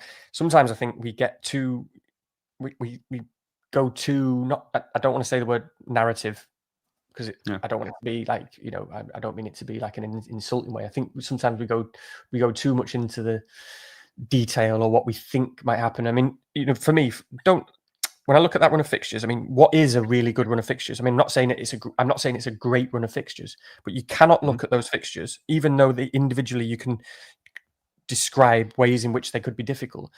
If you can't objectively look at a run of fixtures of Brighton, Forest, Spurs, Everton, Palace, West Ham, Wolves, Bournemouth, and describe it anything other than decent, or if it's marks out of 10, it ain't lower than a 5 or a 6, even if you're being the most cruel you can be. You can't look at that. If that run of fixtures isn't a good run of fixtures, there isn't any good run of fixtures unless you get to play double Burnley, Sunderland, and so it's the 6th worst. It's the 6th worst on the season ticker. If I took out this week, so if I took out game week 8, United move up to they move up to 6th then, 6th best. So obviously that Liverpool fixture obviously makes a big difference. But I think obviously it's not how much you trust United, is it? It's how much you trust Bruno. And like I said, Bruno's very heavily involved. But surely it's probably there's better options now. Like, is it? If he was off penalties, if he loses penalties now, does that really diminish him as an asset to you, do you think? It definitely diminishes him 100%, and then it's like it's much easier to sell him, and it's not as good. But again, like, without trying to overcomplicate things, don't get me wrong, I think Enzo right now is a great pick, and it's kind of exciting, right? But is it more exciting than Bruno when nobody owns Bruno Fernandes? Like, we've got to not forget what this guy is. So if I think about Bruno Fernandes, and I'm let's just say this is Bruno and this is Enzo, right? As picks, there's no one's telling me that Bruno is not, a better pick objectively than Enzo Fernandes generally, right? Mm-hmm. Because of what he does in the game, the way he plays the game, his history, everything that he offers. Now, when you're talking about Enzo Fernandes, that what we can only expect is how good he is right now. He's going to drop in 3-4 weeks. Palmer's back as well. Yeah. So you have to expect that it becomes a worse pick. So you're making a bet that on a player who, for me, isn't as good. Yes, it could be fun for 3 or 4 weeks, but you're making a bet on a player who isn't as good against a player who's going to be better for longer. Because it can only really get better for Bruno Fernandes. He's missed 2 penalties. You never know what happens with the manager. The manager either does better and keeps his job, and therefore Fernandes is doing better, or we get a new manager and Fernandes goes into the 10, whatever. But nobody owns this guy. So the excitement there is that, imagine, it's just a lot of it is kind of emotion of what we've already seen and what's, Enzo, the points he's got and what Bruno's not done. If you kind of flipped it and it's like no one owned Bruno right now, do you know what I mean? And he's the one who kind of had got a few points recently. Imagine how exciting it'd be to own a 10% effective ownership Bruno that no one's going to get. Yeah. I think it would be exciting whether you'd pick. I mean, if I was on wildcard this week, I don't think I'd have him in my team. Obviously, the Liverpool fixture Most people doesn't won't. help that. What doesn't help that, obviously. Exactly. But I think with the emergence of obviously Saka coming back, and like you said, Palmer's obviously not there either. But with the emergence of Saka coming back, Semenyo is obviously a lock anyway. I think it'd be hard to pick him. Like, especially if you're picking Gyökeres, Pedro, and Haaland up top. I don't think people would pick him. And that's what I'm saying. And that's what I've said. I'm not. I mean, I haven't thought about what my wild card would be, but that's why I'm saying he's so exciting right now. He's so interesting because no one's going to pick him. Whereas you're on a player who no one's going to pick. I mean, if you think about just kind of approach to the game in terms of risk and EO and managing your risk and what's objectively good, like you've got an objectively brilliant player who no one owns. And we're talking about at the moment about a game where it's so hard to find these differential picks. And Pep's asking about who can I get, who's exciting. And it's just funny to me right now that nobody's thinking about Bruno Fernandes as an exciting pick when this is a guy who very easily, with all those avenues to points, just those fixtures we just talked about, very easily, it's a penalty and a set piece assist. I mean, the goals he's scoring. You said it, as you said, is non-pen XGI is very good. It's like I just had a look now. It's like it's decent anyway. Consider all things considered, 2.65, and he's on penalties. I mean, it's so easy for Bruno Fernandes to haul. Defcons as well. He's always close to it. It's so easy for him to reel off 10 point, 11 point. Do you remember last season, Rich? You bought and sold him about 6 times. Oh God, does it remind me? Again, there was that period. I mean, in the end, for what it was worth. There was a period last season where I had him, where very few people had him, and it was just like an 11 pointer every week for like 4 or 5 weeks, and that shouldn't be surprising with Fernandes. It's just to argue with Enzo again. By the way, he's only 15% owned, and he's averaging 0.62 XGI per 90 at the moment. So he's obviously up there. But like you said, in 4 weeks' time, things might change for Enzo a bit. I'm not convinced Palmer's going to be back in that time, personally. Not with what we saw when Harto jumped into him. But obviously, I feel like there is an argument, which if you'd have said that 3 weeks ago, there wouldn't have been an argument for it. But looking at those fixtures, think I'd like a piece of it. And obviously, it frees up a bit of funds. But I completely get what you're saying as well. Yeah. And just to say on that finally, I agree with you on the EO. I mean, it is 4 weeks and then an international break. So I think it's reasonable to expect Palmer. I mean, that'll be like 7 weeks from now. 7 weeks. So in the next 7 weeks, we've got 4 games. Yeah. So if Palmer's not back in 7 weeks, it must be a major issue. Yeah. But yeah, and the other thing, very important actually, is you're thinking about it this week. I think you should write off this week. So it's not 4 weeks for me. I think it's not 4 weeks because we know that their fixture, the international fixture, has moved a day, hasn't it? So Enzo Fernandez is playing at like midnight or something 2 days before his game in the league, which is a 12:30 kickoff on a Saturday. Yeah. So I mean, genuinely, don't get me wrong, he could be great, whatever. Just in terms of my approach and my style. I mean, because I was thinking about, because I can afford Njai to Enzo this week if I wanted to be really aggressive. I can get anyone. Yeah. I can get Enzo for anyone and keep Bruno Fernandes.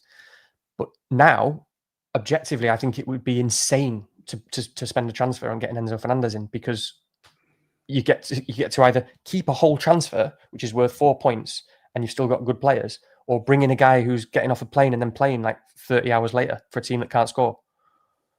Yeah, got to use these transfers somewhere though. Otherwise, I'm going to be on 5 free transfers in game week 16 and get topped up to 5. Yeah, you could be the first guy ever to burn transfers. First engaged manager ever to burn 4 transfers. Do you remember when Salah was it about 3 seasons ago when FPL Salah Abdul burned about 3 or 4 transfers in a row? Do you remember? Disgusting. Do you know? Yeah. So you could be the first guy to do it on 5. Can I just say that there's nothing, I don't know whether you find this, Andy, but there's nothing quite that sort of generates heat in the chat more than Bruno Fernandes chat. They're absolutely livid at the idea that anyone would retain him or value him as an exciting pick. They're all slagging him off. Danny's rubbing his hands. Well, I'm sure we'll see who comes out on top, but it's all good either way. Whether you're against him or for him, it's perfectly fine. I'm going to be boring and on the fence here, but if I was going to spend any kind of transfers in that kind of position, I wouldn't even be talking about Enzo Fernandez at all in my situation. I mean, I know you wildcarded on the same week, Andy. But personally, every week that goes by and I don't have Ismail Assar is much more of a concern to me. But I understand the reservations with that pick as well. But it's just someone that every week I don't understand why I don't have this player who's obviously playing as a striker and looking phenomenal and suddenly becoming their kind of talisman and that sort of thing. So I don't know. In your position, if you are switching up, I'd go there personally. But would you consider that, or is that not on the cards? I mean, Sar's XGI has been great for quite a while. I know he's got that now, horrible game the week after, isn't it? I suppose that's probably he does. Yeah, he's got Arsenal away, which doesn't help. But I think in terms of fixtures, I mean, if you took away that Arsenal game, they've got Bournemouth, Brentford, Brighton, all at home in the next 4. Wolves, Man United, Burnley, Fulham. Like it's pretty good, isn't it? I think a lot of us are going to be loading up on Crystal Palace players. Is the Bournemouth at home fixture? I mean, obviously they score pretty much every game, don't they? I guess that's the thing. But they've lost their unbeaten record now, haven't they? Lost it to the absolutely unbelievable Everton team. So maybe they go on a bit of a losing run now. But yeah, 3 home games the next 4. I think there are worse picks. It's just like you said in game week 9. I'm not expecting a lot from Sar. Yeah, that sounds fair. I mean, look, let's just stay on Palace just 1 second really quickly because it's so important. I mean, first of all, I'd love to look at how many times Sar has scored against the tough teams in the last 6 months because I bet it's a lot. I mean, I don't know, like we've seen Palace outplay top teams so many times sure recently. Against Arsenal, Liverpool. I agree. He loves playing Liverpool. Yeah, no, not necessarily. I'm just saying big teams. In terms of bad fixtures. I mean, Palace. Whatever. They are a really interesting one. I mean, Palace basically played out exactly as we said, and lots of other people would have said on the last pod and the last few pods in terms of Europe. And the fact that they can't rotate and it's really difficult for them, and they completely battered Everton for like 70 minutes, and then they just fell apart and they weren't, they were knackered, and they lost the game. And so that was what I was saying about Lacroix and stuff, wasn't it? When I was thinking about what transfers to make last time was Palace's fixtures, and that is a worry moving forward, without a doubt. But it is the thing with, I mean, obviously you've got Bournemouth this week, which is with no Europe prior to it, and then it's just worth noting that their next 2 European games that takes us all the way to the end of November are both at home. And it's pretty significant. They came from somewhere in the middle of nowhere, didn't they? Last Thursday. It's in Kiev. Kiev, yeah. So it's just worth noting that the next 2 European games are at home, which makes it a lot easier. But yeah, I agree, Rich. Like. Sar is just objectively an incredible pick. So that always feels nice to me to move that chess piece into one that's like, even if it's versus Enzo, it's like I'm going to put that there, and I know I'm going to leave it there for the season. It's like let's get that piece first for me. Just to wind up the chat even further, I don't think it's even close. Sar is levels above Enzo. Yeah, that's and Bruno. Comment away. And Bruno. And Bruno. Yeah. No, only joking. Please press like and subscribe and all the nice stuff. We love you, really. Please stay. We should go on to Mike. He's never going to sort this wild card out, by the way, with us rambling on about Bruno. Well, we're covering all the teams. This is what we don't need the teams. We're getting through most of it now, aren't we? So yeah, we haven't even looked at badge chat yet. Just because Andy's never seen it, but this is what we do. We just put this on the screen, Andy, and talk for an hour. You could I don't have too long left either, so we need to. No. Exactly. Don't worry. We're nearly there. All right. Well, perhaps we can do this one fairly quickly. I mean, maybe let's just put it this way: on a wild card, what strikers would you pick, Andy? I might go with who's this lad from City? Haaland. Might go with him. So I'd probably pick Haaland. I would. I would still have Gyökeres at the moment because with the fixtures coming up, and I just think he's going to be a bully to smaller teams, and his XGI is still far. I think I'd still have Gyökeres, but it's who I would have at the moment instead of Pedro because I feel like I would pick Enzo if I was on wildcard, and I don't think I'd maybe pick Pedro. So I think, if I'm being completely honest, I think it'd either be Mateta or Voltemada. I don't like Voltemada's stats in terms of he's basically just taking a shot a game, but he's scoring it. Oh, is he? But Mateta, he's lost his shooting boots a bit this year in terms of, he's lost his finishing boots a bit this year. He's still taking a lot of shots, but he's just not finishing them at the moment. And Palace, we've spoken about Palace already with their fixtures. I like Palace. So I think it'd probably be Mateta. So I think I'd probably go Haaland, Mateta and Gyökeres. I mean, one thing I will say, I know Mikey's decided this at the moment, other wildcarders as well.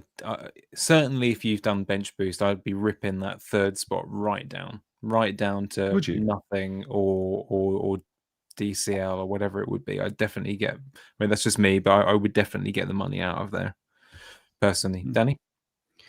Okay, so yeah, Pedro's really frustrating, isn't he? Because he's going to be a good pick all season, but he just really struggled to see how he's going to be good for the next few weeks because he just can't play number 9. It's just weird. It's just like putting a person in a place on the pitch to just sort of occupy people and never actually do anything. Mateta, I wouldn't get him because he's obviously a kind of great player and stuff, but as we've seen with Palace, they have very few positions where they can actually rotate, but one of them is Mateta because Nketiah is good.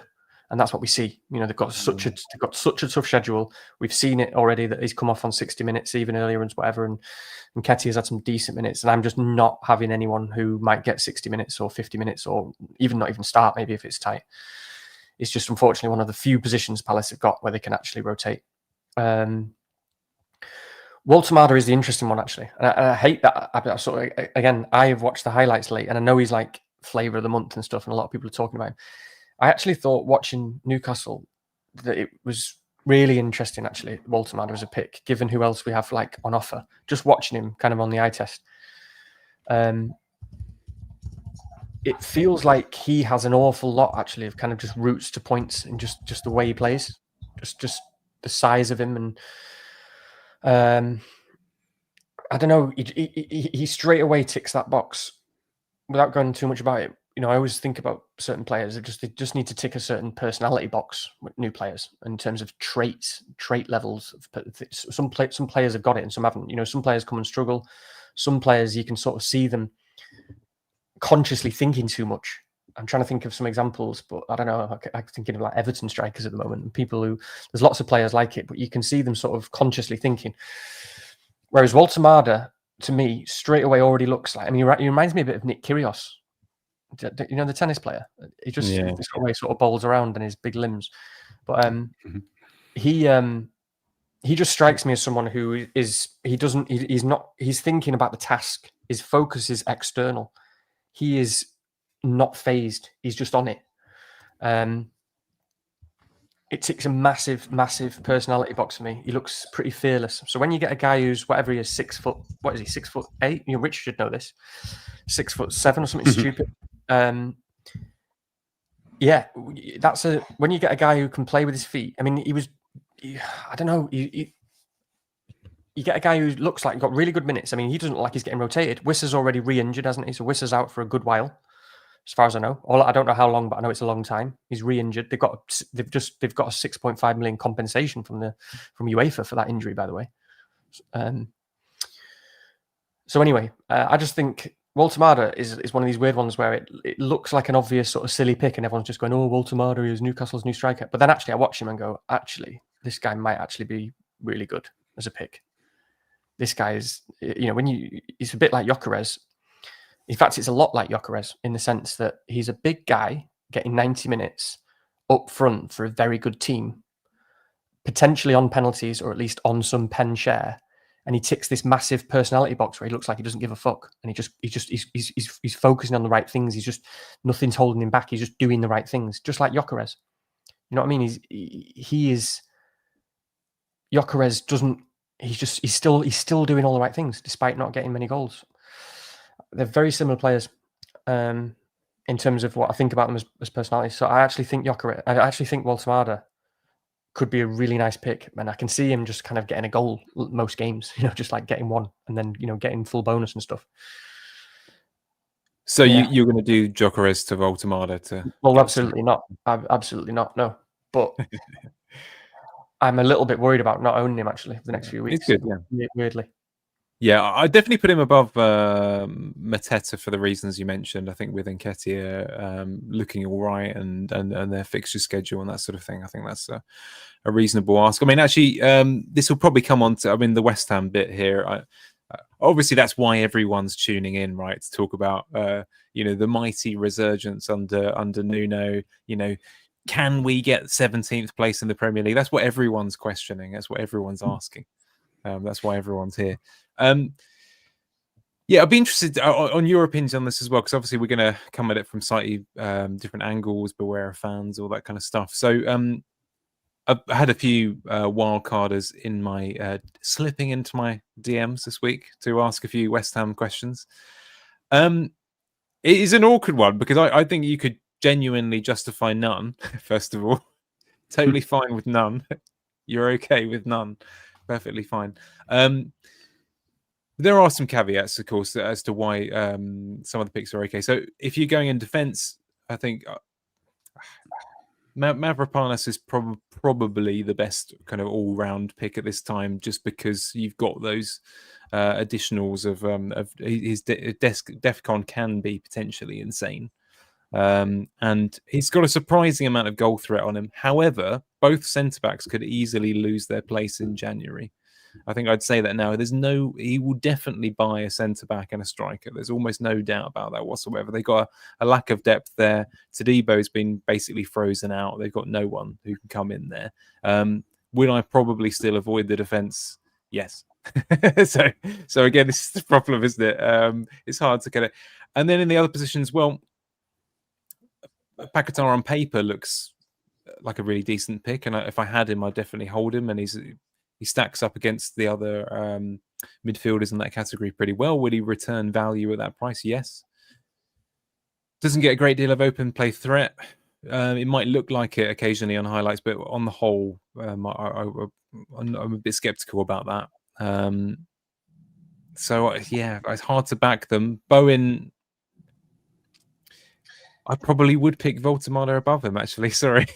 To be terrible, I probably still wouldn't. We have got to be really beware of fans here. Almost problem, isn't it? We need to beware of fans. I'm just looking at the chat, and is that Late Rise? That's probably Late Rise who's just joined, because I know he's been asking you a lot about West Ham, hasn't he? Yeah, I know he has. He's on wildcard. Go on. Truth is, though, like Bowen is the best player, the best pick, the most effective player. You can't really go too far wrong, because ultimately his minutes are absolutely secure. If Nuno's going to keep them up, then it has to be as a result of Bowen scoring goals and getting assists. So I think that's the most secure. So I think that would be the one if I was going there. It's hard to justify. I know that the money is greater than the other picks that you could get, but unfortunately, that would be the best pick for me. But perfectly fine with Paquetá as well if it rotates.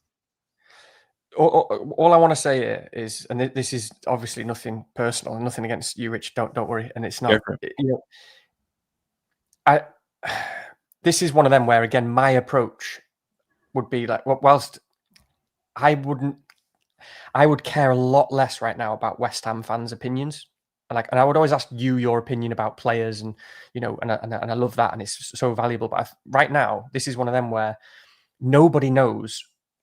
It's not about knowing the West Ham players to know what the new manager, what Nuno is going to do with this team. Do you know what I mean? It's like a blank. Yeah. I would just view it as a blank slate. What do we know about Nuno? What does Nuno typically do with teams? Do we believe he's going to do it? And I wouldn't get more.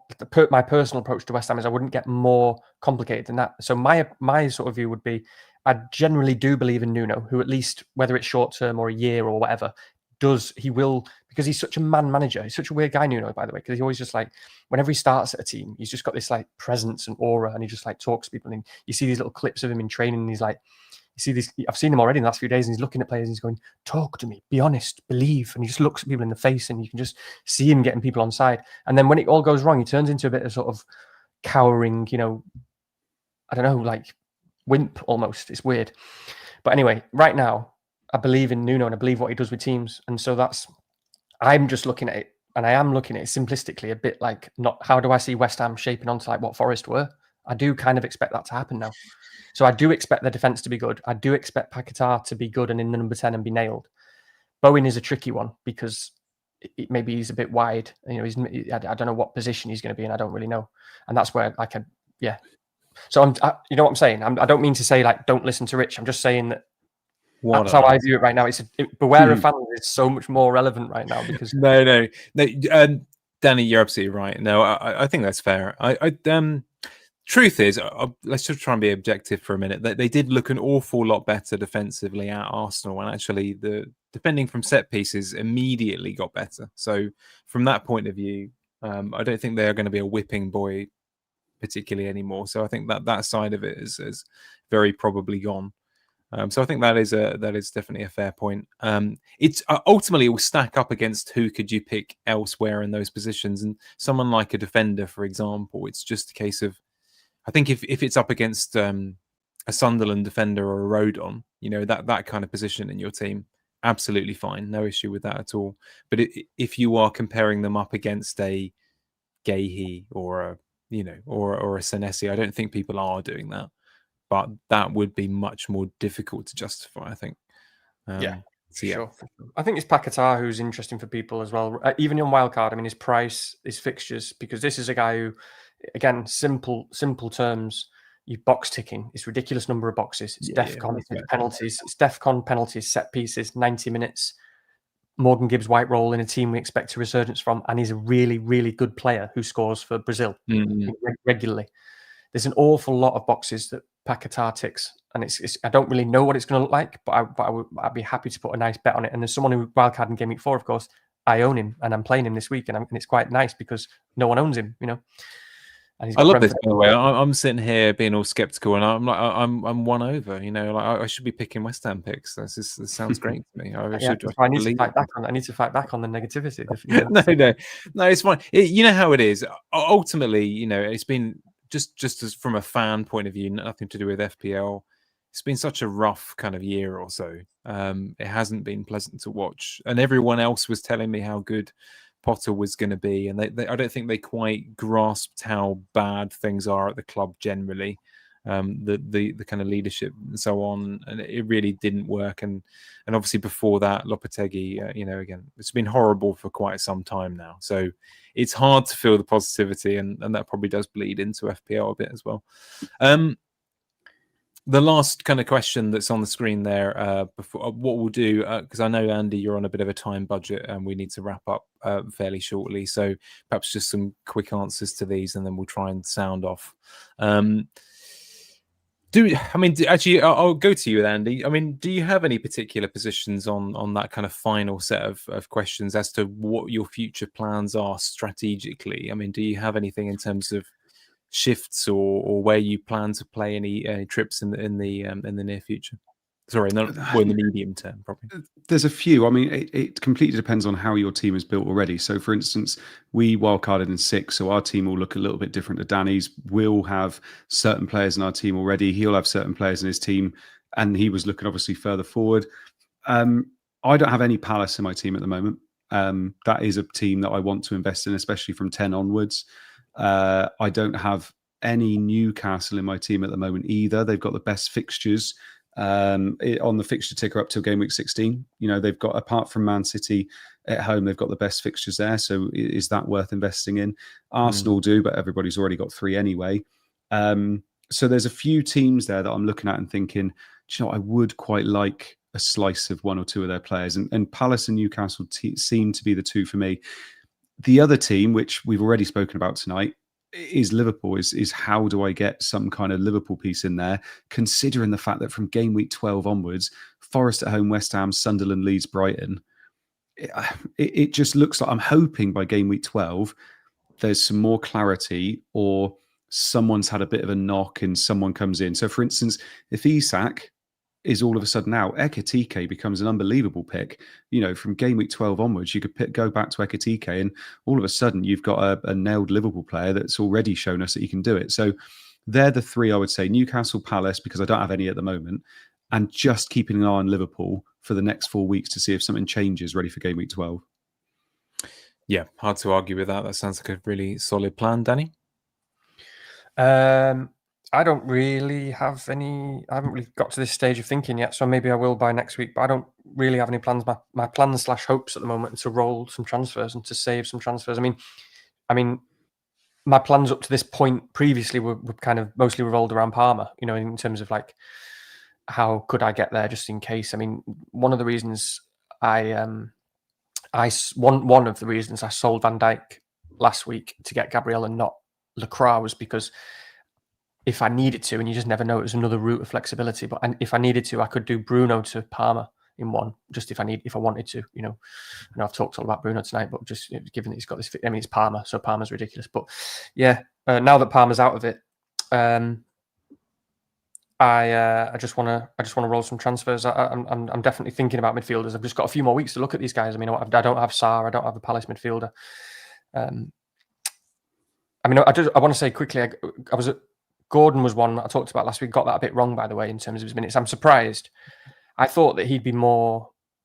I'm a bit surprised because Howe normally has his guys, you know, and Gordon is like, he is kind of the one. He's the mature one. He's always on it. I saw him more of like, you know, like Saka is to Arteta, but he's just subbing him off early. I mean, I'm surprised. I don't really know what's going on there. So Gordon isn't really a pick for me at the moment because the minutes just aren't there, are they? I definitely think he'll take all the penalties, by the way, when he's on the pitch. But yeah, no, we'll talk about teams next week, won't we? So I don't really have any plans, and I don't have any plans for the free hit either, by the way. I just really like having it in the back pocket. It's such a protective thing to have there. It's so valuable. It's even when it's invisible, it's so valuable to just have there as a protection to one week where things could go really badly. Or, you know, it's just such a powerful chip to have there at the moment. So, and it's also a very dangerous chip. Like I said last week, you know, people who, what week was it? Was it last week or the week before? The people who free hitted. I know Luke was one. Yeah. And Stats Dan on Twitter, who I follow, and we talked to, you know, he got shafted. He had a shocker because it's such a dangerous chip. The free hit this season is totally different to any other season. I know it's obvious, but because we've got two, it's no longer on a double or a blank, which makes it really obvious to play a free hit or shows the potential upside of it really obviously. This season, free hit is, unless you have loads of injuries, is almost always going to be played on getting rid of good players with bad fixtures for worse players with good fixtures. You know, that's what it's going to be, you know, so which is what it was last time. So everyone who free hit in that week didn't have Gabriel's 13 pointer or whatever it was because everyone sold Gabriel because he was playing Newcastle. That's the sort of thing it's going to be each time. So it's always going to be dangerous, you know, whether it's City are playing Liverpool or something like that. And you're free hitting out your Liverpool players and Haaland or whatever. So I'm quite scared of the free hit. I'm scared of using it, but I'm also like simultaneously very comforted by the fact that I have it. So that's all I'm thinking at the moment. Nice. I'm going to wrap up shortly because I know Andy has to go. Andy, all I'm going to do, you can say nothing. It's fine. But I did remember that. I did remember that you did kindly send me in your team. So all I'm going to do is say thank you for your team, Andy. Is there anything that you think you are going to do at this point in time, and then we'll close off? Yeah, so I got 4 free transfers to play with. I'm thinking at the moment. So thinking at the moment, and these are luxury moves, but I am wanting to play my bench boost. So this is when I wildcarded. I was looking at game week 8 and wanted to bench boost. The reason I'm still a little bit like, do I or don't I, is because the international break. So obviously, coming back from an international break, sometimes it's quite hard to know what is going to happen in a game week. I know we never know what's going to happen, but it seems trickier after an international game week. I am looking at this and thinking Tarkowski, Bruno Fernandes and Xavi out for Enzo, for Gvardiol and for Sa. That's what I'm thinking at the moment, and then bench boost. Oh, the two lovely midfielders being brought in there as well. Gvardiol was quite an interesting one to bring in actually there. I'm basically I toyed with Gvardiol or Tarkowski on wildcard and went Tarkowski, and obviously Gvardiol got an assist, DEFCON bonus and everything against Brentford, didn't he? So yeah, I'm looking at it and I wanted it for this fixture. Obviously, I don't want Tarkowski. He could get me 3 to 4 points, obviously, on bench boost, but I'm looking at the fixtures moving forward, and Everton, I mean, Tarkowski, yeah, don't get me wrong, he could obviously get the DEFCON as well. The fixtures aren't too bad, so it's whether I just keep him anyway and whether it's a transfer I don't really need to make because he is usually a bit of a beast with Defcon until I owned him. So I'm looking at it thinking, yeah, I could easily just play this team and roll to 5 free transfers. What about Xavi? If you're going to sell one, why are you not selling Xavi instead? That's what I'm thinking. Yeah, Xavi and Bruno to Salah. Oh, sorry, Xavi and Bruno. Yeah, sorry, Xavi and Bruno. So I was thinking, Xavi's the big one. Xavi's the one where it's like, he was another one where I went Xavi to have a bit of fun and didn't go Kudus. And obviously Kudus has smashed it since. But yeah, I think Xavi's got to go. I mean, fixtures aren't even that good moving forward, really. So Xavi will most likely go, but I could easily keep it this week and have 5. But I feel like attacking the bench boost is the way. Okay, yeah, very interesting. I think I mean the only thing that springs to mind for me, because you talked about the importance of hitting Palace and or Newcastle fixture runs, is perhaps considering Tarkowski to one of those instead, and Richards, a Lacroix, a Gahey, or I know Burns. What was it? He's broken a hand or finger or something. Snapped a bone in his hand, but he's a big lad. Playing. And he's expecting to play for England, and he's going to play for Newcastle. We said so. Yeah. Any comments before we? Are we gonna let Andy sleep in peace? What do you think? No, I want to hear some comments first. And then I'll go and cry in bed by myself. Yeah, I mean, if you do want a Palace defender at all, then I guess now's the time to do it. I don't know, like the Palace, a full rested Palace is nice. I mean, it's so annoying, by the way. Like Guehi, I just farmed him for money on my wildcard 4. I had him at 4.5. What is he now, like 4.9 or something stupid? Yeah, he's he just got all the points every week. He just got like 7, 10 or whatever every week from goals and assists. Well, Lacroix did nothing for me. He got 2 assists for England as well. And 2 assists for England. I mean, it's what a guy, by the way. What a brilliant guy. I mean, he's so, he's thoughtful, and he speaks well, and it's just dead sort of nice and reflective about the whole Liverpool thing. So great guy. But yeah, I mean, he seems to have gone into a world of like just zen, because he didn't get the Liverpool shift. He just seems to be completely in the zone. Like, it's just, I don't know if it's just the last game, but the whole Lacroix, I mean, it's nice because I don't own Richards, but it is, I know they talked about it on above average again, and it's a kind of obvious point that he's taking all the long throws. They look really dangerous. They're going to do it all the time, these long throws, just like every other team, but he takes every one. So he's not going to get any assists, really. It was very unlikely for that. And those long throws, they literally go into a circle of Mateta, Lacroix, and Gahey, 3 big bastards, yeah? And it makes Lacroix much better. Like I wasn't feeling great about him, but even him, like he's getting. He nearly had an assist last weekend. The knock-ons from those things are just happening all the time, and it's almost exciting. Long throws with these Palace defenders. So yeah, I mean it kind of rules out Richards for me at the moment. It's just some thoughts in case you're thinking about Palace, and I know you've probably thought the same thing, obviously, but yeah. I just like, in terms of my thoughts, obviously, I like saving some more transfers and just selling Xavi. I like that. Yeah. I've said this all the time, but I never think, don't say don't, sorry, I don't mean to say, I don't ever think that, let's use up my transfers, because I always think next week so easily could be so much change, so much information, such a powerful position to have 3 or 4 or 5 transfers, so powerful all the time, always will be. And so, yeah, I mean, I've already spoke about Bruno, so I'd love to keep hold of Bruno and just maybe get Salah in because he's rested and he's just going to be a beast. Yeah, if you can afford just that move, but or a defender as well, but not the Bruno sell for me. Yeah, there we go. I'm sure the chat agrees with all that. I don't need to ask them. They love Bruno as well. But no, thank you very much. Okay, good. No, well, hopefully that sets you on your way nicely. Andy, no crying in bed for you, and yeah, I'll just hug my Pokemon cards and go to sleep. Yeah, exactly. Play a little bit of Pokemon. Yeah, but there we go. I should just actually for a bit, because I haven't kind of given you a shout. I know everyone knows who you are, Andy, because you're super famous, and we're just sort of lowly last resort types here as well. But just a reminder that as to kind of where you regularly feature, do you want to just talk? So there's been a scout cast earlier this week, isn't there? For example. Yes, yeah. So you can catch me on Scoutcast every week on a Tuesday with Hibbo and Nacho, absolute legends. Hibbo was in the chat earlier, and you can also catch me most Wednesdays. We don't do it on an international break, but you can catch me on Wednesdays on Black Box with Az. Excellent. There you go. And make sure you send Andy some love. That will be an absolute must as far as we're concerned here. Thank you for joining us again, Andy. I know that it's always a bit of a commitment joining us on here, because it's always at least a couple of hours. But and it was lovely to spend some time with everyone who's hopefully relaxing during the international break and enjoying a little bit of well-earned peace. And if you joined us to hear us rattle on for a couple of hours, that's very generous for you to do that on a Friday night. So we do appreciate it, and please do. Press all the buttons that will make us feel very kind, very grateful as well for that as well. Great. Nice to catch you again.